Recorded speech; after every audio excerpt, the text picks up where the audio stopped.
Lincoln Heights regular council meeting Monday, February the 12th, 2024 is officially called to order at 7:41, and I want to say welcome to the People's House because this is yours.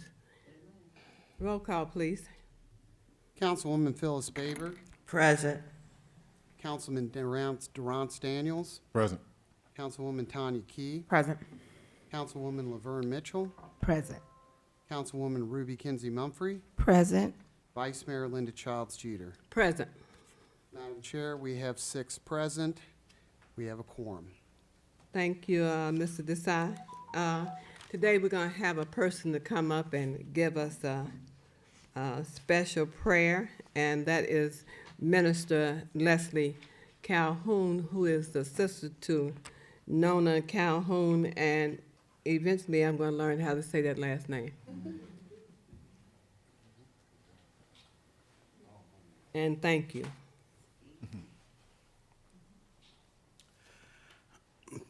Thank you for the opportunity to stand and say a prayer. And on behalf of my older sister, congratulations. I told her I'll be available for all prayers. Let's pray. Abba, we belong to you, and because we belong to you, we can come boldly to the throne of grace. Father, I pray that the words of these council members' mouths and the meditations of their hearts will be acceptable to you. O Lord Yahweh, you are their strength and their redeemer. And Father, we pray that as the agenda of this meeting goes forth, that all minds will be clear, all minds will be patient, all minds will be willing to listen and to engage.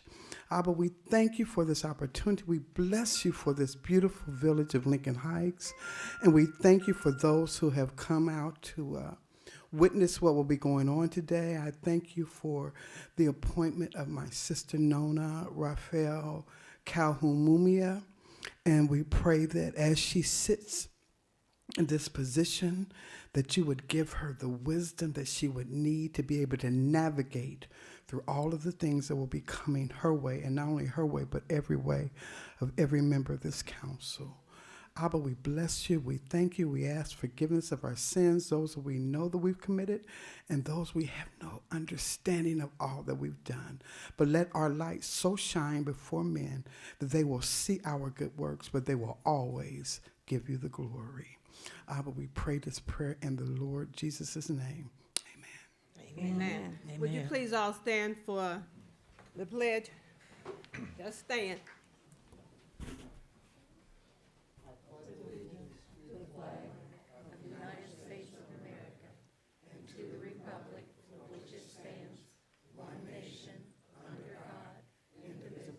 With liberty and justice for all.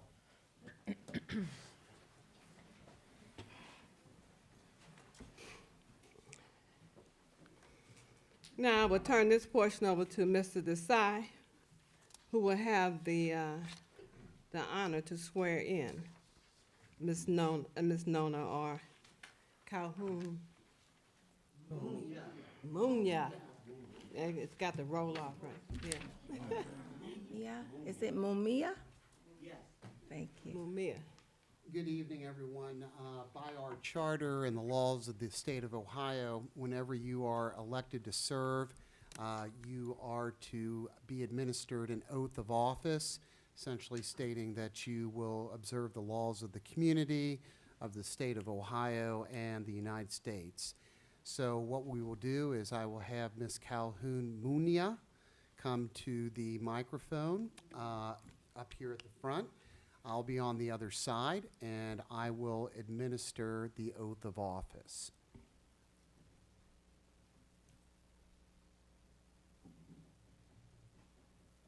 Pull your cameras out. It is being recorded, but if you want your own personal picture, you can do that. Just make sure it's on silent. It's silent.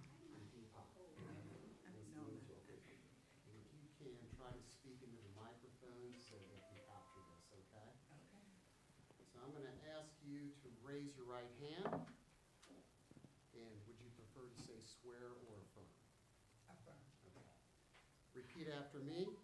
I solemnly affirm I solemnly affirm that I will support the Constitution of the United States that I will support the Constitution of the United States and of the state of Ohio, and of the state of Ohio, and will obey the laws thereof, and will obey the laws thereof, and that I will, and that I will, in all respects, in all respects, observe the provisions of the Charter observe the provisions of the Charter and the ordinances of the municipality of Lincoln Heights, and the ordinances of the municipality of Lincoln Heights, and will faithfully discharge the duties and will faithfully discharge the duties upon which upon which I am about to enter.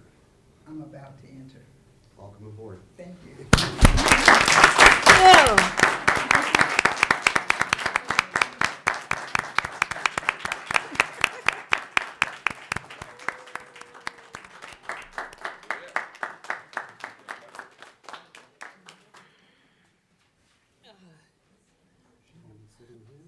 Oh, the thing is down there, she can sit there, yeah. No. No, no. Ms. Calhoun, Maria? But if she's gonna sit there, then you need the folder down there. I didn't put that down there. Yeah. Mm.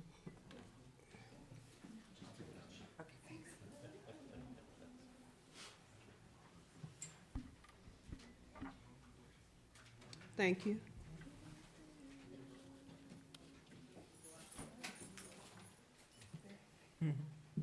Oh, what happened? What y'all doing?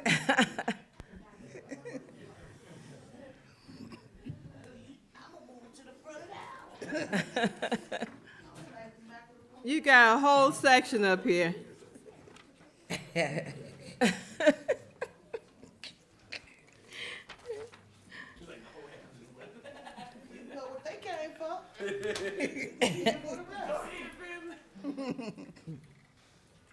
Okay, we ready? Acceptance of the agenda, the present agenda. Need a motion. Motion. Second. It was motioned by Councilwoman Baber and second by, who seconded? Second. Second. You did, okay. Baber and Daniels.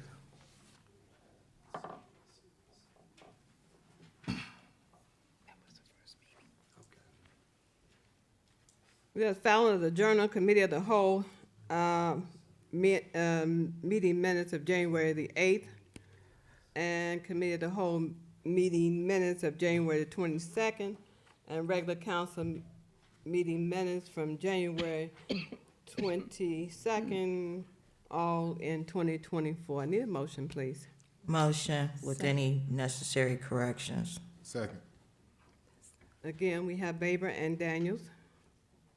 Moved in second to accept the filing of the journal or the committees and regular council meetings. I know I messed that up, but we'll figure that out. Are there any questions? Any questions or concerns? All in favor? Aye. Aye. How many ayes did I get? All ayes. We need to know. All in favor of that motion? Aye. Aye. Okay, motion passed.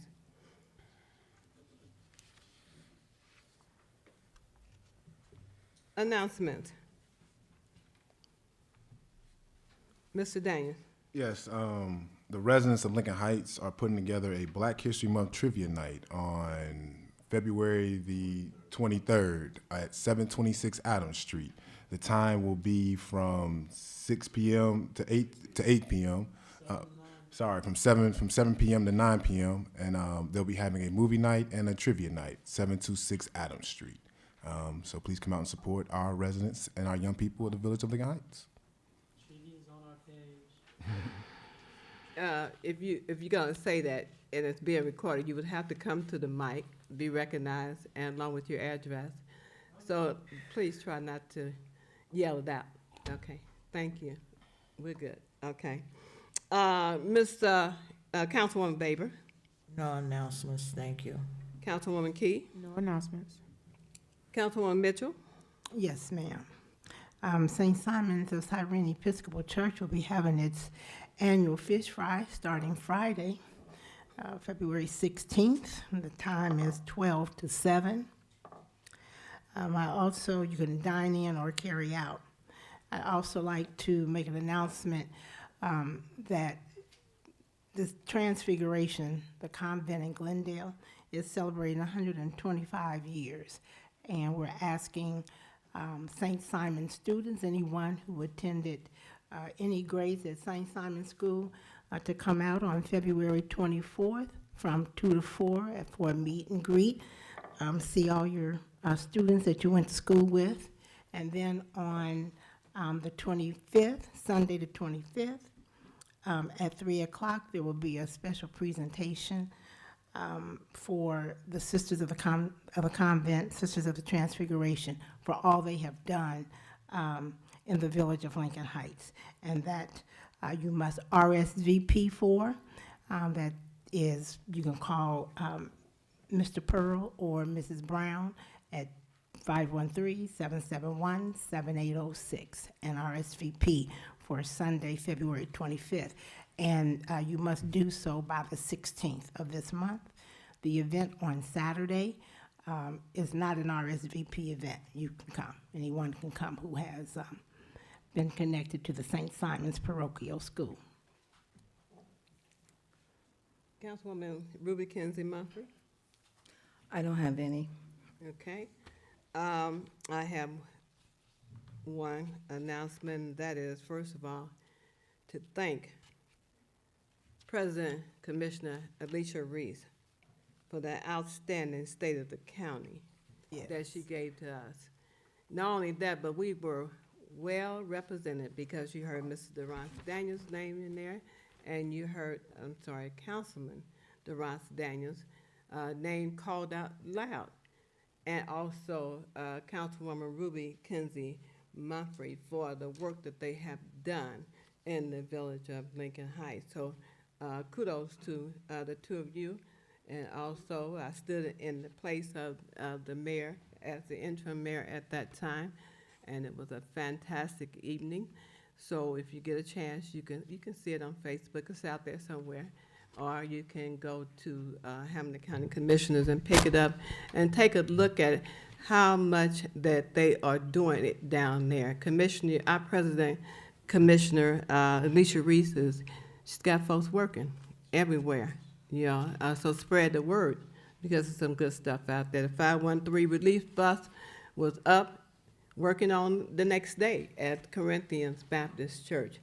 And it's going to be coming through the different neighborhoods. Of course, we could request it if needed and make things happen for you. You can get your birth certificate on there. You can find out if you have high blood pressure or how your, as old folks say, how your sugar doing. There's a variety of things that can happen on that. And also I see where the NACP, which is separate from Commissioner President Alicia Reese, has a voting bus going around now. So we can get people signed up to vote. Not who to vote for, but to vote. My thing is every vote counts. No vote, no voice. So if you're at that point, that age where you can vote, please sign up. And that's all that I can say about it.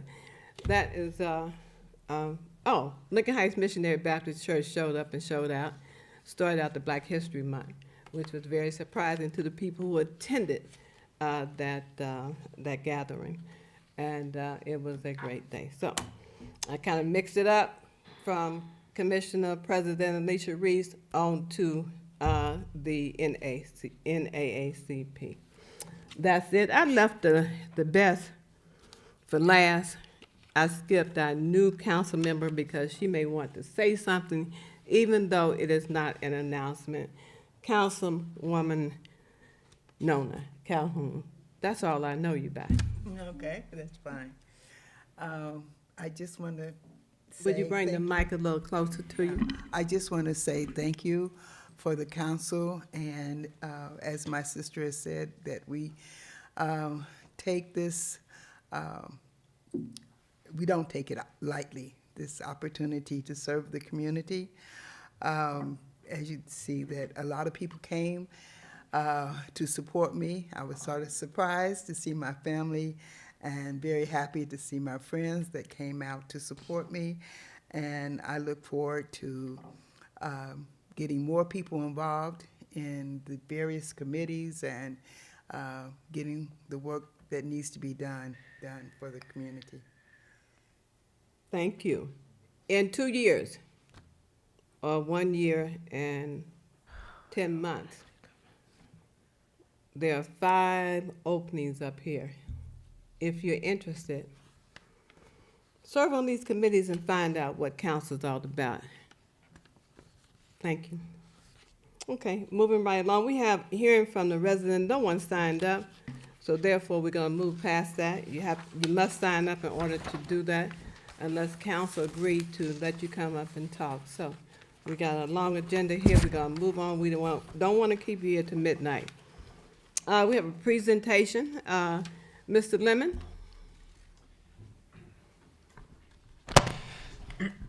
At the request of council, several meetings back,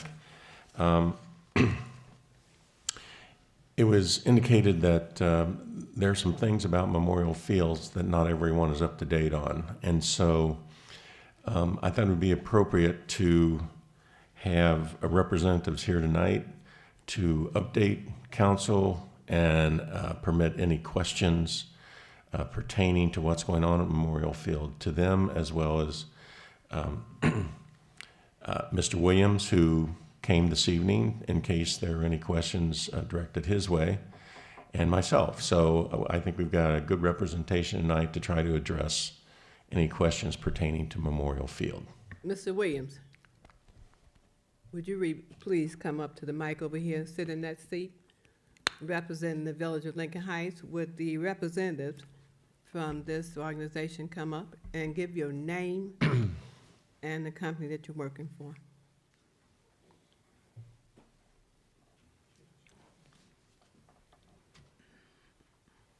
We have representatives from Kleinger's and from McGill Smith Punchin. So my name is Randy Merrill, and I'm an executive vice president at McGill Smith Punchin. I'm an architect, and I've been doing some plans for the concession stand that I'll share with you. But first off, I'd like to have Sam come up and give a little bit of history of the project. Yeah, my name's Sam Morton from the Kleinger's Group. We're an engineering, surveying, landscape architecture firm. I just wanted to go over some of the backstory and our history with the project, and then I'll turn it over to Randy here to talk about kind of upcoming ideas. The Kleinger's Group, we started assisting the village, in 2021 in developing an overall master plan for the park, and this was in conjunction with Joyce Powdrell when she was the manager here, and we were tasked with dreaming big for future park plans for the overall park, and we developed a rendering and an overall plan for the park to serve kind of as a future roadmap for developments afterwards. Mike, you don't by chance have that visual that we were looking at in your office, the overall park plan? Oh, I'll get it. Do you? Yeah, Mike can bring it in as a visual aid. So, Mike, are you going to bring copies for us? Is it anything? Is this it's a big board? Okay. It's a poster board. Okay. So yeah, that was just a starting point to kind of serve for future plans for the park, just an ideas for the village. From that plan, that initial plan, we were then contracted to develop plans and construction documents for the first phase of those improvements, which detailed or included the ADA improvements, the entryway steps, the playground improvements, and then the storage shed for the park that was newly constructed and finished last year. So that was kind of phase one of our involvement in the detailed work for the park project. And concurrently with that, yeah. I don't know whether to sit this or just as a visual so folks can see. I don't know whether we can put this anywhere elsewhere, but this is kind of the final product that the master plan that I was referring to. There, they included. It's going to be our van. Huh? There you go. So as you can see, it included field improvements, both football and baseball. It included provisions for a basketball court, some walking trails, some playground improvements, the entryway path, sidewalk there that I mentioned that's been recently constructed. The storage shed is up there, up above the playground area, pictured there as well.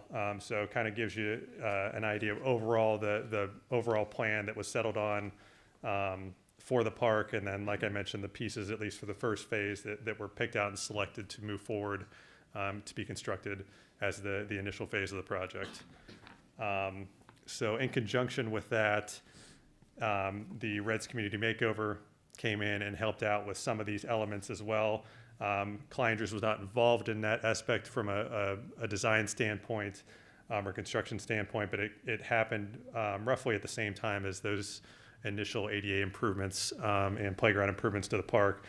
The Reds Community Makeover did some fencing, the asphalt walking path, did some tree plantings, among other things in the park.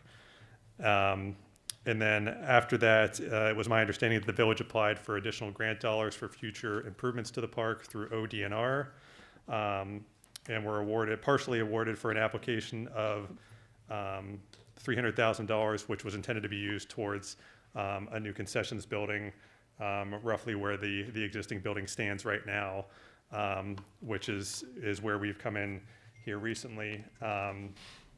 In conjunction with the village, we were asked to partner with an architect and help in managing that process and getting that concession stand designed and constructed. The thought behind that was we are also contracted with Hamilton County through the technical assistance program, and our fees, if we partnered with an architect, would be reimbursable through that program, so at no cost to the village. And that was recently coordinated with Steve Johns, that is still an acceptable path forward as well. So that kind of brings us to the up-to-date history of the recent developments of the park from Kleinder's involvement. And then Randy here can speak on the plans that he's put together for the concessions building that has been funded through ODNR, unless anyone has any questions at this point for me. We'll wait. Okay. Okay, I'm gonna pass. Don't go far. I'm gonna pass on some plans. This is Yeah. This is a conceptual idea from your conception statement. One of the things that Mike and we talked about your budget. And you guys know anything about construction? Cost of construction is chaotic at best. Yeah, so Do you want to sit in that seat right there and speak to the public? You can. Would you Okay, feel that's fine. comfortable there? You have a mic right there in front of you. You can flip the pages. So whatever you just said to us, it may not be captured out there. So you may need to repeat some of that to the public. okay, so one of the things that when Mike and Sam and I were talking about this project, you have a limited budget. And the way construction costs are today is sort of chaotic. And so what we had to do is, I looked at our past projects similar to this. We've probably done about 20 of these over the last 20 years. And current pricing is still kind of in that $380 to $420 a square foot range. So I wanted to make sure that the square footage of the building was within your budget range. And so I also wanted to make sure it was designed with the quality that you guys are wanting for your park. This park's an important part of your history, an important part of your future. So what I did was create an image that shows 2 sets of bathrooms, a concession area, and what's really important is a mechanical space that can handle your electric panel needs for your park. And so that's kind of how this kind of was positioned. And what we did, we put it similar to where Sam's drawing showed it, kind of at the end of the end zone. I guess, is that the south side, Sam? Yeah. So, you know, we wanted to give you the aesthetics, the functionality. This is probably within your price range. I think there's some site stuff that Sam and I have to work through to validate that. One of the things that we do as we design, we also have a third-party cost analysis company to come in and help us with the pricing to make sure that it's still in market conditions. So we do not design things without making sure that it fits your budget. We may have to make some adjustments along the way, but this is an idea that I wanted to get your opinion of and just say, is this in the right direction? And with that, I'll take any questions you might have. Council, what's your pleasure? First question, please. Mr. Daniels, are you ready? Yeah, so I'll start off with the. Councilman Daniels, I'm sorry. Okay, thank you. I'll start off with the Memorial Field concession stand piece first, just on this portion of it, just for clarity's sake. So with our lights at our concession stand, obviously it's got a lot of issues. So this room would pretty much obviously make it safer where those things can't be tampered with, but also make it where they can't be stolen as well too, correct? Correct, yes. So obviously, just for context purposes, it'll be a room that will hold all the electrical pieces that will control the lights back on our field as well. That's correct. Okay. Next question, Councilman Key. I see you pulling the mic to you. You ready? Yes, ma'am. Thank you. You mentioned a lot about cost and how cost changes. And as we look at this contract tonight, we noticed that it was drawn up in August That's 23, correct. August 23rd. How much has this cost changed, or has it changed at all? The cost that you're referring to is our fees, and that has not changed. Second question to cost. Let me see if anyone else has a question. No one? Question? Yes, Councilwoman Mitchell, and then back to Councilwoman Key if no one else hold a hand up. So I'm looking at, well, I cannot see the map, but where is the concession stand going to be situated? Sam, if you can show her where that's going to be. It's at the south end of the football field. Okay. You So think basically in the Right, same spot same where spot. the old one was. Correct, yeah. It's basically. In the mic, please. I said same place as the old one was. Well, what's really important there is the fact that we don't want to have to run sanitary very far. And connecting it where sanitary is and water is really important. And that's why keeping it in very close proximity to where it is now is what we've done. Now, that position may change slightly in the final design, but pretty much it's going to be where I've shown it. To Mr., I'm sorry, Councilwoman, were you finished with your question? No, I had another one. Okay, you have to wait for Councilwoman Key and then Mr. Lemon and then you. Thank you. So you said that the fees doesn't change, but do we have a breakdown of construction costs? Not yet, no. That will come once we start getting into the actual design phase. This was just a concept that I put together to show you tonight. Again, without a whole lot of feedback from your stakeholders. I think once we understand that and can get this into a little further form of design, we can put a cost together for it. That would be one of the first things we do at a schematic design level. Mr. Lemon. Yeah, I would just add a little bit to what Mr. Merrill said, and that is when I initially heard about the concession stand, I heard that it had been stopped because of consideration of moving it closer to the playground equipment. Well, as we started looking at that, the question that arose was, well, what about water supply and sewage? And there is none where the proposed new location was going to be, so that would have driven the cost up substantially. So he said, well, what we should probably do is focus where those facilities are available, and that is at the current concession stand. So that's why we're kind of focusing on that specific area. It will definitely help keep the cost down. Councilwoman Mitchell. Yeah, I just want to give everyone a point of clarification. I know that throughout this whole process, we keep saying Lincoln Heights Memorial Park. It is not a park. It's Lincoln Heights Memorial Field. Okay. It's our athletic complex. But that's, North Spurgeon's or new from the onset. I understand, We just yeah, can't seem to yeah. get the name straight. Thank you. That's a very easy change, thank you. Yes, sir. Councilman Daniels, Yeah, I yield to Councilwoman Key, and I'll take the floor after that. was that hand up? I didn't see it. Yes, ma'am. Councilwoman Key. Yes, Thank you.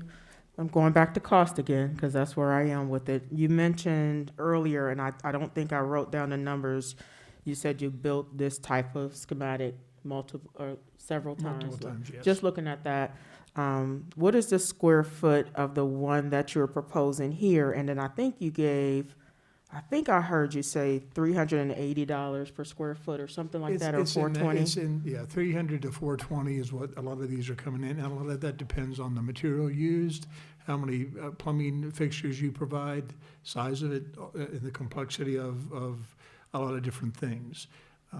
That particular, the square footage of the building is like 432 square feet or something like that. I forget the exact number. Say it one more time, I'm sorry. It's 22 by 36, whatever that comes out to be. Off the top of my head, it's like 441 square feet or something like that. Okay, thank you. Another question, Mr. Lemondorf, It's not a question, but just, statement, whatever. just to expound upon some of the objectives at Memorial Field. Thank you. Did I say park? God, I know better than that. Number one, I'm sure all of you recall that we had all the copper stolen out of the lights. We have been reimbursed for that, and I don't know why nothing's been done in regards to that, but I think we should go out and get some bids for that to see what it would cost to have them reinstalled. And secondly, we are looking at putting security cameras in the area because of that theft, and certainly we want to prevent any damage to equipment, but we would be looking to tie that into the police security network here. I would also just say that in order to pay for that, we have, excuse me, a little over $12,000 still left from the CDBG grant for that site. And then with the movement of the funds I mentioned earlier from Serenity Park to Memorial Field, now that should, double that figure, if not more, which should give us a fairly good security system, I think, in that area. So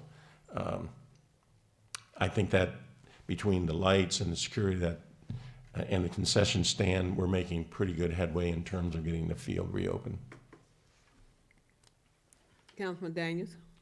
Madam Councilwoman Murphy had her hand up. I just wanted to ask about the Cleanger look at the walking trail. I know we had discussion about it failing, so I wasn't sure if you were able to canvass Memorial Field when it came to the walking trail. Are you talking about recently, or is that, I know we did a walkthrough last year.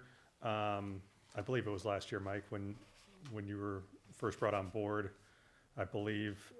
Yeah, we've done a couple walkthroughs, and we've met with contractors out there to basically point out where things were deficient, had them repaired, made sure they were done correctly. So unless something new has arisen, yes, we were able to do that and make sure that the contractor remedied it before the final.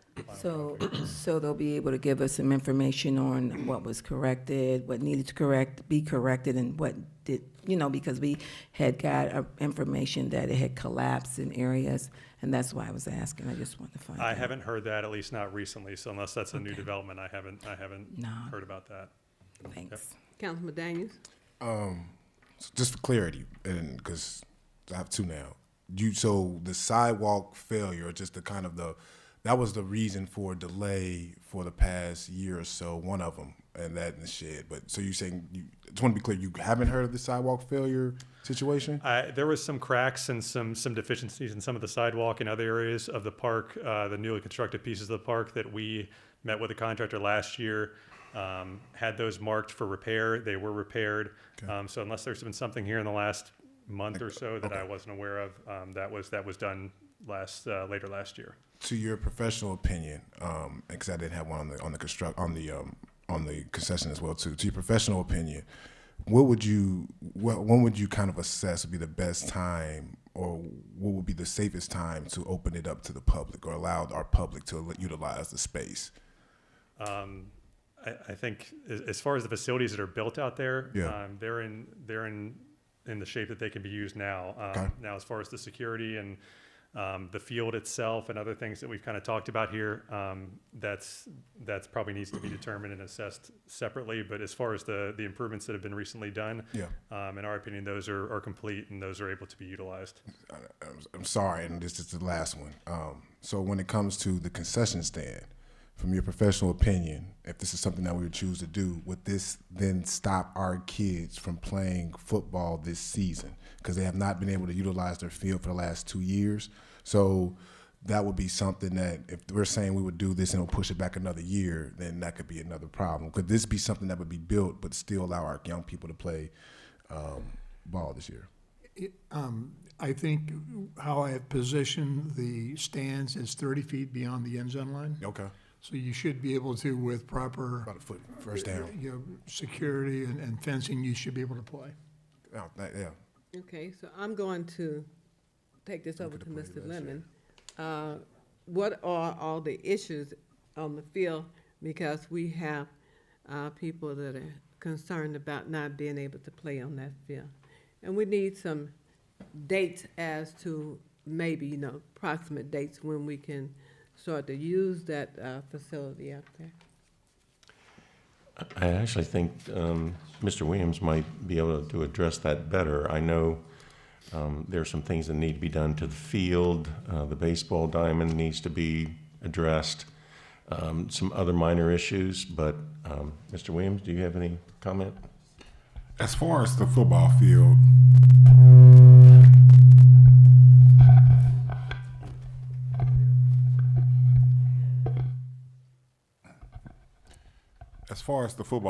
the football field is in a decent condition. It's been some tire tracks, some rutting out where the contractors came and did some, when they installed the watering system.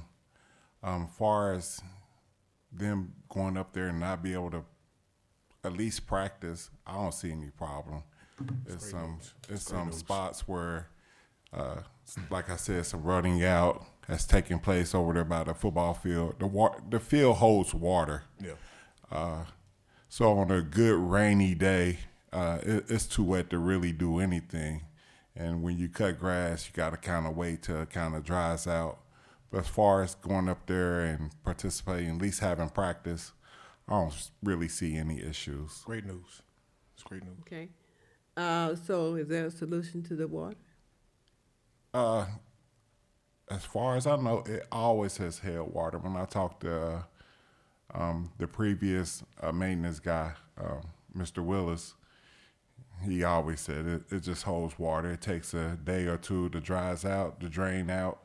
It's only in certain areas, like around by the baseball diamond, just about. For the drain off, there's no drainage thing to. Yeah, it's pretty flat. It's really not crowned like it's supposed to, so it pretty much retain water like during the spring season, where we get a lot of rain. It might hold a little bit of water in certain areas. When I used to coach up there, it has always been like that. Okay. Other questions from Councilwoman Baber? So you said that the football field can be used, but what about the baseball diamond? The Cincinnati Reds, when they did the Reds big community makeover, they drugged the field. Public Works, to be honest, we just fell behind. We didn't get a chance to get out there and treat it, but it's ready to play. All we got to do is de-weed it, drag it, and it'll be ready to play. But it's been leveled off and everything, new sand, new dirt.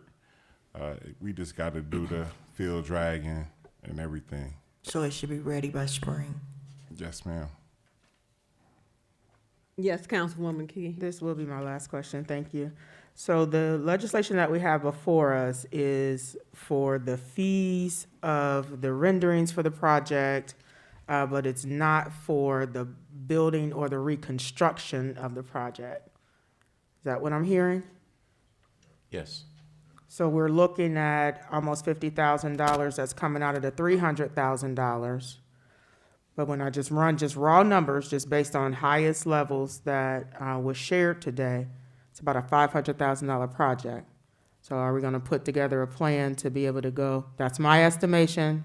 I'm not a professional, but I'm just doing my math, doing square footage times the dollar amount that he gave, which I understand it was an estimation, but we're short a couple $100,000 to complete the project. I just wanna make sure that people are aware that what we're voting on today is to cover the fees, to get started on doing the site planning, doing the drawings and things like that, and that we would then have to go back and get additional dollars to go with that $300,000 or $250,000 to complete the project. Mr. I Lemon. just want to make sure that we are clear that that's what we are doing today. Mr. Lemon. That's correct. Okay. But, you know, we need to understand what the cost will be before we can determine, you know, how much It'll be additional less. money we might need and, Right. and what sources we might go to. So this is like step one. And so we need to get the design and the cost estimate so that we know where we stand. Awesome, thank you. I just wanted to make sure that we're all clear, so that's what we're doing. So Sam, you had mentioned the fee is paid by the county, not you? Yeah, It's there's reimbursable. a program through the county called the Technical Assistance Program, and we are under contract or have a contract with them where our fees, so what would happen here is the contract that we presented, we are teaming with MSP as part of this project, and that way our fees, the $50,000 or nearly $50,000 would be reimbursable through the county to the village. So it would not come out of that $300,000 pot from ODNR. This would be a separate amount of money that would be paid for by the county to cover our fees for the initial step one of this project. Awesome, thank you. Yep. Okay, Again, thank you. I think we need to close this discussion this time. Hopefully you've gotten enough information in order to decide which way that you want to vote. Yes, always, you can do that. Thank you, Madam Chair.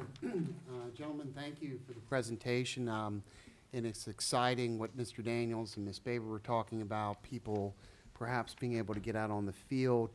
Just a reminder, because I'm sure this news will be Yeah, well yeah. received in the community. Whenever we have organized activities on the field, those folks need to come to the village manager. They need to get a permit. They'll need to sign a release. We need to check on insurance coverage. So whenever we have organized activities of that nature, I love the excitement, but please remind people when you talk to them that they ought to get out in front of that, and they ought to be speaking with the manager's office about the necessary permit release and other paperwork that's required. Madam Chair, Yes, Councilman Daniels. just for clarification, as well, because I totally agree with Mr. Deepak. That does include our youth organizations as well too. So like our softball teams, our baseball teams, because just want to make sure that's a part of the process. Come down, meet our new village manager, come on ahead and let's make sure you get everything signed up with insurance and everything else of that nature. That's your advice right now. Just want to make sure. Correct. Okay. So, if two kids decide they want to just go up to the field and throw a football, Yeah. they can do that once it's reopened. But anytime there is an organized team activity, that's when they'll need to go see Mr. Lemon. And although I've only worked with Mr. Lemon for a few months, I can guarantee you he will task me with the documents and he will put together a program so that it will flow very seamlessly Yeah. for those team organizations when they come. I just would like them to get out in front of it Yeah. so that it's not, hey, tomorrow we want to practice on the field, because that's not going to give us enough time to get the paperwork processed. So you can get out. Baseball practice probably going to be starting here in 6 Yeah, weeks, yeah. if not sooner. So those are the type of things we just like people. We respect their time and we want them to use the field, but we do have to be concerned about the village, and so we just have some paperwork. They could come apply, ideally at least 4 weeks in advance. That would be great. Sir. So if you are interested in it, be sure to pick up that paperwork and read it and be ready. Does that include their insurance? Do they have to bring insurance with them for that? It's a permit to use the field, right? So you have to have insurance? So that'll depend in part on the carrier. I can tell you from when I've coached youth sports, we would use an elementary gym where my son went to school, and we were required to have insurance. Now, there was another league, I guess for the good basketball players, where they played for the school, they played for the school team. And so usually if you're playing for the school team, you're not required because all that's run through the school. But for the most part, I presume we're talking about Tiger football and things like that. Yeah. Where they're going to probably need to have some type of insurance policy. Yeah. I went out and got those. They're very readily available. They're relatively inexpensive. They provide very high limits of coverage. So it's not anything that's going to be unusual. And, we certainly would be happy to help them, guide them to an insurance agent if necessary, even so they can have that discussion. And I would assume just the fact they had to play at the other fields these past 2 years, they had to go through that same process. So, yeah. I think most people that have coached youth sports, Yep. at least a couple years, it's a process that you're pretty familiar with. Yep. Is there a waiver document that also comes with this? Yeah, so there'll be, a set of documents, but basically a permit and release is what you're going to get. You're going to get a permit based on an application to be able to utilize the field for specified periods of time. I'm not sure who's going to handle the calendar for the field, but, that person needs to calendar it so nobody gets, the field doesn't get double booked. And then the release, of course, is also going to provide a release against liability against the village. And then we will back that up with our insurance carrier as well. So we'll get all that rolling. Like I said, I know Mr. Lemon. I know he'll be anxious to get that rolling, and we'll get that all in place. So we'll do our due diligence to make sure when people start coming, we've got it in place and ready to go. Okay, we don't have any more questions. Two of you, thank you for coming out and giving us information. As to There was one what we other need to do. thing that I wanted to bring up that Yes. Sam and I both talked about. We'd heard you talk about the indemnity clause, that the city cannot indemnify us. We agree with that. That's not a problem for us at all. This was one of those things that's in our standard contract, and we just didn't take it out. So that's, Sam, you feel the same way, right? That's correct, we can strike it. Yeah. And then, the effective date, as Ms. Key pointed out, is the 23rd of August last Correct. year. We'll just update that to Correct, yeah. 13th, 14th of February this year, correct? It's good news. Okay. It's good Okay. news. On to communications. Communications to you. council, clerk of council, Lisa Randolph is not here, so we have none. Communications from Vice Mayor. Mayor's Court Report, which is in your packet.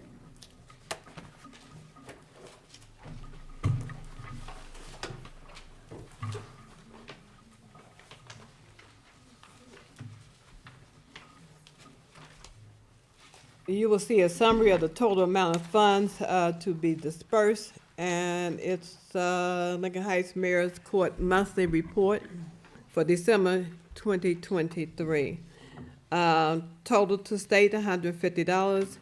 Total area fines to external agencies, 0. Total to other entities, including restitution, $6. Total bonds forfeited to village is 0. And total to village, including miscellaneous receipts, adjustments, and BA fees of $1,356. Total to be dispersed is $1,512.00. That is my report.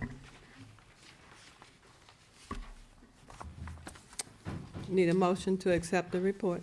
So, second, Who did first? Ms. Baber. Baber. Baber moved and seconded by Councilman Daniels. Yes, ma'am. Any questions? Any questions? All in favor, please say aye. Aye. Aye. Aye. That didn't be called, that didn't have to have a roll call. We're good. Okay. Motion passed. Communications from interim village manager, Michael Lemon. Several comments. One is Paint the Town, which there's an organization that's going to paint up to 15 homes in Lincoln Heights. This week is the deadline to submit your application. They're in the lobby if anyone wants one. We've also mailed some out, and we've posted it on the website and Facebook. So I think we've had a good outreach. Oh, we went to all the churches as well. So I think we've had a good outreach in terms of hopefully getting enough people signed up that we can meet that 15 house goal. The Planning Commission, tonight you're voting to approve 2 new Planning Commission members. It's important that we have these members, and we'd like to get 2 more if anyone's interested. The reason we'd like to have these 2 individuals and more is because we want to get back to the land use plan and get that moving and adopted, hopefully very soon. Also, on February 20th and February 22nd at 6 p.m. in council chambers, there's going to be public meetings on electric aggregation.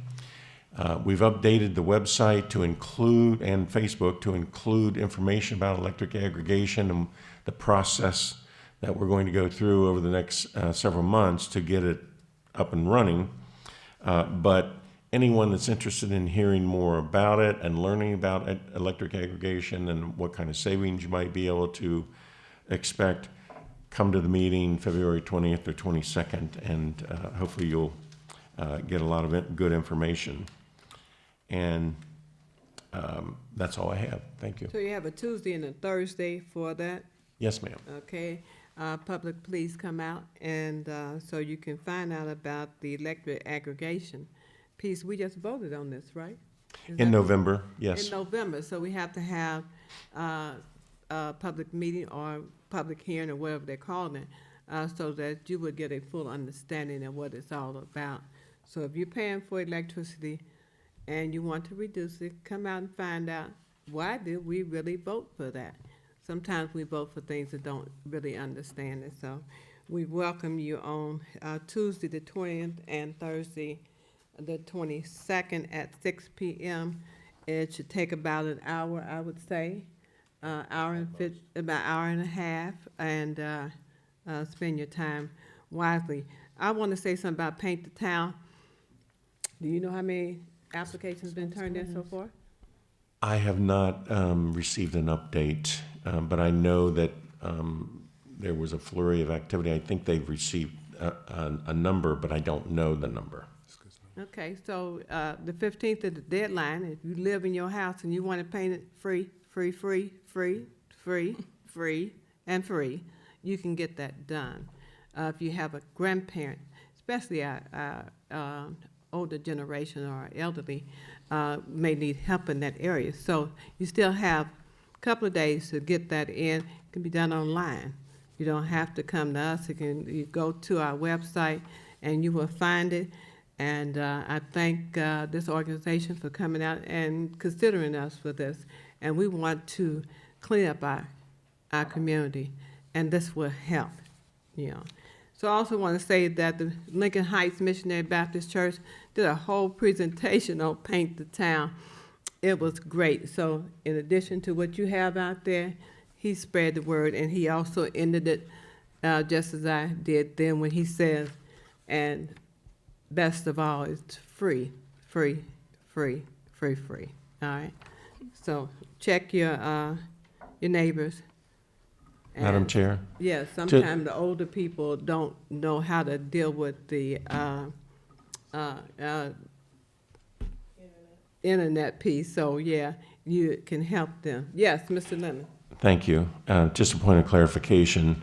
This is for Homeowner. owner-occupied residences, and the homes cannot be vinyl sided.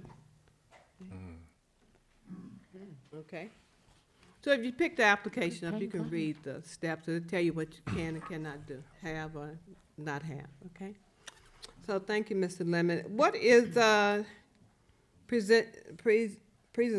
presentation of written motion? You just put that there by mistake?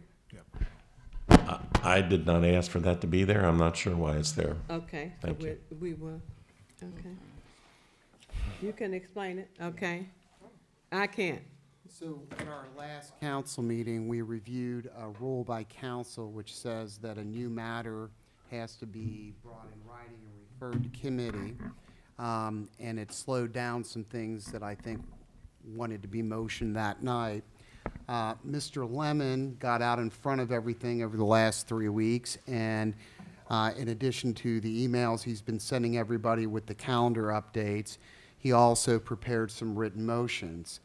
Now, a number of those items, as I recall that memorandum of written motions, have been turned into resolutions, have been discussed at committee of the whole. I don't think there's anything that I can remember that's left over, but I asked the clerk to put that on there just in case Mr. Lemon said, well, there's one thing we didn't get to, so that we were in compliance with the rule. Now we know that why that was on there. Okay. So this part, we're going to old business, and I'm going to turn this over to Mr. Depop that will handle that. Thank you, Madam Mayor, or I should say Madam Chair, I guess. So just by way of background and edification for the audience and for those who might be watching at home on TV, as well as for our newest council member, Ms. Nona Calhoun Mumia. Mumia. Mumia, with an M. Mumia. Every other year following the election. So in '23, we had an election. 3 council seats were up. In January of this year then, so November of '23 is the election, January of the following year, we have what's called basically a new council. It's titled in the village charter, which is our constitution, if you will, as the organizational meeting of council. There are several important things that are done at that organizational meeting, because effectively the prior mayor, the prior vice mayor, and the prior clerk are no longer in office. We have a new council, if you will. So the organizational meeting happens on January 1st. And it always hurts me when it happens at 9 a.m. in the morning. Luckily, we've gone beyond that now. So we typically have this around lunchtime, but the idea is the council will come and council will select a clerk of council. Tonight, Ms. Kinsey Mumphrey is sitting where the clerk of council usually sits. Ms. Lisa Randolph unfortunately fell ill. But at our organizational meeting on January 1st, 2024, we passed Resolution 2024-R-1, and we elected our clerk of council, and Ms. Randolph was elected clerk of council. We then came to Resolution 2024-R-2, and council members, that's what you have in front of you. Ms. Mitchell, would you mind pulling that out for Ms. Calhoun Mumia from her packet? So you have tonight in front of you Resolution 2024-R-2 that was originally presented to council at the January 1st meeting. And you'll see in the top right-hand corner of the resolution, it's noted that it was, the first reading was done on January 1st. It's probably better to say that it was presented on January 1st because we had a little bit of an anomaly in Lincoln Heights this year. And this gets back to what you've heard some of the council members say, and it warmed my heart to hear Ms. Calhoun Mumia mention residents getting involved. You know, democracy's messy, but the nice thing about democracy is it's of the people, by the people, and for the people. But we need people to be engaged, residents to be engaged. And so not only are there's certain boards and commissions that we need residents for, we need residents to run for council. At the election that was held in November of '23, there were 3 open council seats. Only 2 people ran. So you do the math. We had 3 open seats, only 2 people ran. So when we got to January 1st, instead of having 7 elected members of council, we only had 6 elected members of council. Now, the charter reads that a majority of the council members elect the clerk of court, the vice mayor, and the mayor. So we got to resolution 24-R-2, the election of the mayor. Currently, this has a blank for the person who is going to be mayor, because as we go into that organizational meeting, we do not know who is going to be mayor. And the way we fill that blank is we make a motion to put that person's name in. At the time, we had 3 candidates. And I'm just going to go from my left here. We had Miss Kinsey Mumphrey, who was a candidate to be mayor. We had Miss Tanya Key, who was a candidate to be mayor. And then we had Mr. Durance Daniels, who was a candidate to be mayor. I don't remember the order and how everything went, but when the dust settled, the 2 people that had garnered the most votes were Miss Kinsey Mumphrey and Miss Key. And so people had... It was a 3-way tie. We all had 3 votes. 3-way tie. Did Mr. Daniels have 3? I apologize. My memory failed me. So we had a 3-way tie. A tertiary tie. Triple 3-way tie. Trifecta. And the reason for that is we had 3 council members who would vote in favor of candidate 1, but then 3 council members who would vote against candidate 1. Now, it does not mean that the 3 that voted against candidate 1 didn't think candidate 1 could do the job. But this is sort of like when you go into, the Democratic primary and you vote, right? You might like several of the candidates, but you have to vote for one. You can't vote for multiple ones. So the thing that ended up happening as we went through the vote is that we could never get a candidate, Ms. Kinsey Mumphrey, Ms. Key, Mr. Daniels, where they were getting 4 of the 6 votes. Everybody was getting 3 votes in favor and 3 votes against. And remember, the charter says a majority of council members. So to win, you have to have 4. What I would like to emphasize to all council members and make sure the public understands as we go in tonight is, Mr. Daniels, Ms. Key, Ms. Kinsey Mumphrey have all been on council for quite some time. They're all intelligent people. They're all committed to this community.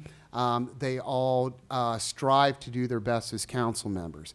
Unfortunately, only one of them can be mayor, because that's the way our charter is set up. And they will be mayor for a 2-year term for this year and next year. So when the resolution is presented, what will happen is somebody, councilperson A, B, or C, will make a motion to fill the blank in resolution R2 with a name. That motion will then need to be seconded. Once the motion is seconded, there will then be discussion. After the discussion ends, there will then be a roll call vote. But I want to remind you again of my example of a primary election where you only get to vote for one of your, you're in the Democratic primary election, you're voting. You might like several people, but you can only vote for one. So that is why you might see a vote come down where somebody votes no for a candidate. Doesn't necessarily mean that they don't think they can do the job, but it's not that council member's number one choice, right? And so to all council members, as I said, I think we have 3 amazing candidates, right? Everybody knows these individuals. Everybody knows what they've done in the community. Everybody knows their passion for Lincoln Heights. But you can only vote for one. So if the first person to get motioned and seconded comes up for vote, as it will, and that is not your number one candidate, then do not vote for them, because once we get a majority, we're done, right? So if candidate one gets a majority, meaning 4, they can have more, but as long as they get 4, we're done. We're not voting on the next candidate, because the charter does not provide for that process. The charter says a majority of the members of council shall elect the mayor. So once we get 4, we're done. So make sure the person you're voting for is your number one choice. And for all the candidates and all of us here, understand that just because a council member may vote no for a candidate, it's not a condemnation of that person. It's simply saying, I know we have 3 great candidates, but I want to vote for this person the most. Any questions about that? Yes, sir. Well, we have, similar to last time, a small, not to say debate, but just presentation, especially for Councilwoman Noma, I'm sorry, Councilwoman Noma Calhoun. Will we have that, or are we just going into whoever's hands kind of first and just motion that way? Well, I certainly defer to Madam Chair on that. If she will allow council members who are candidates a minute to speak about their cause and why they want to be mayor. And either way, once that either does happen or doesn't happen, what I'm going to do is I'm going to act like the clerk, so to speak. I'm going to read the resolution by title, and then council will motion. And so the first name that gets motioned and seconded, that's what we're voting on. Madam Chair, would you like to allow? I have no problem with the candidates. I don't know if we still have 3 or 2 or just 1 to speak. We have 2 ladies and 1 gentleman. Who wants to start first? Should we go in alphabetical order and start with Mr. Daniels? If you like, yes. Question. Question. What's the time limit? 2 minutes. Perfect. All right. So I usually like to defer to my fellow council ladies first, but given this, I will go first. But yeah, the reason why I threw my name into the hat for mayor, and honestly, I had no ambitions and no thoughts of it. We're actually sitting here the day of, and as the candidates for mayor were speaking, you started to really think about what the impacts were and what the accomplishments were, and how much the residents really led towards that. And I felt that the residents were not being heard and not being felt during that presentation, and that's what sparked me to do my candidacy. As I really sat down and really started to put forth, what is it that, we have done in the community since I've been on council, I think it kind of speaks for itself. Prior to me being on council, obviously, you talk about murals, you talk about farms, you talk about residents within the community, young people within the community showing up. That's one thing. But I think the biggest thing, once and for all, is that everybody had talked about it. We have been dealing with the injustice of a gun range for 75 years. It's not that something that I did, it's not something that our residents did, but it is something that we led upon. And when you're talking about leadership, and you were talking about how to work with our corporate partners, and you were talking about how to work with our residents, that takes a certain skill set. It's not nothing against anybody else, and it's not nothing about how we organize and work, but that is a skill set. And here are just the 8 things that I really would like to, my plan. A, community outreach and listening sessions. At least once a month, we will go out into the residents and listen to hear what their problems are.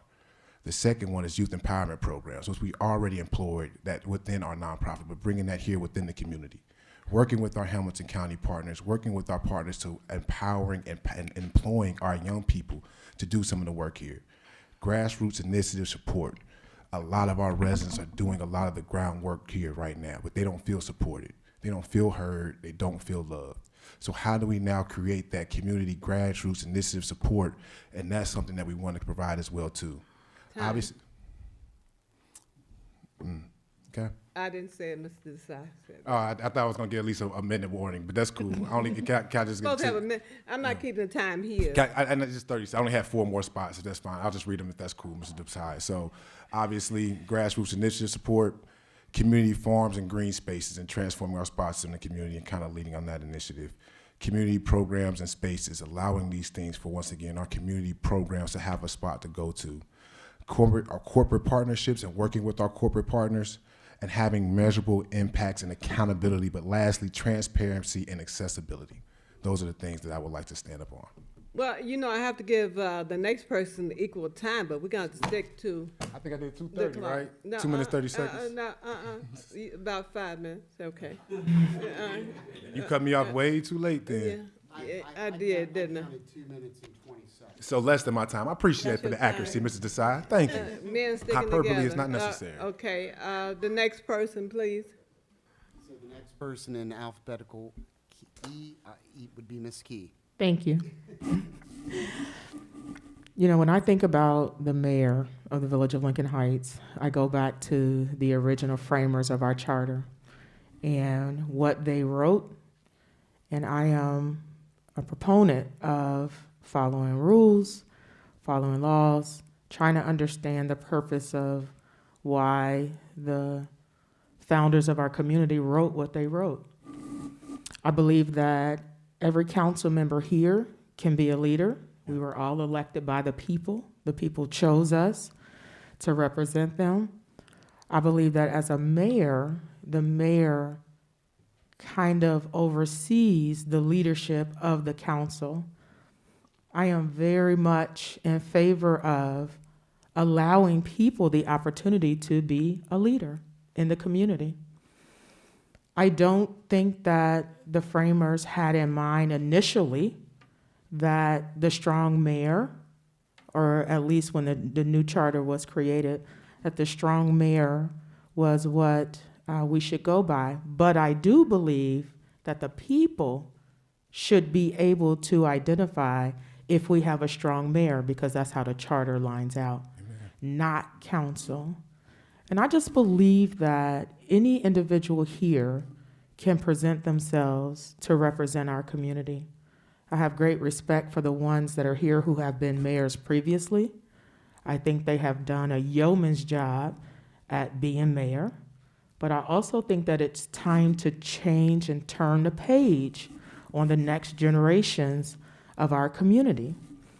Never forgetting what our ancestors have done and never forgetting what those who have sat at that seat have done.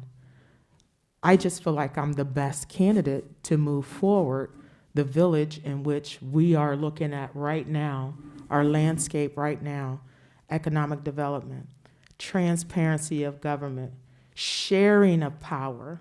We don't have a strong mayor. We don't have that strong power, but we do have institutional knowledge that we should be translating down, or we should be transferring down to others, so that we all are knowledgeable, so that we all have the same information, not one or two people. It doesn't work for our government. Our government is not set up that way. It's a government of the people. I'm sorry, I didn't hear anything. I didn't. Because he's saying it's time, and I let you go a little longer. Absolutely, no Because worries at all. Mr. I'm Daniels done. went longer, okay? I am done. Thank you for the opportunity. Transparency, shared power, those are my two things that I like to stand on. All right, thank you. Next, we have Ms. Ruby Kinsey Mumphrey. For me, being able to be the mayor for the last 6 years has allowed me to do a lot of networking for the village. When I got on council, we did not have that relationship with a lot of the partners that have worked with us in the past, one being Habitat for Humanity. When I think of a leadership, it's being consistent and dedicated to reaching out to an organization that at that particular time had fell by the wayside on wanting to develop some properties that had went vacant for 10 years. And so my determination allowed me to continue to go visit them, because I recognized that at that time we were trying to get residents to move in. The census was going on, and it was important for me to get residents to move back, new and returning and new residents as well. So after going to visit Habitat for Humanity for 3 years, it afforded us, the Village of Lincoln Heights, to build on those properties that they had left vacant for 10 years, properties that they own, but for me, we were able to bring new families into Lincoln Heights along with the existing family that wanted to get another house built. It took 3 years, and with that came the Rock the Block. It afforded homeowners to get their houses landscaped. Our seniors that not having that support to be able to clean their yards and get trees brushed, and with that came out of 400 volunteers.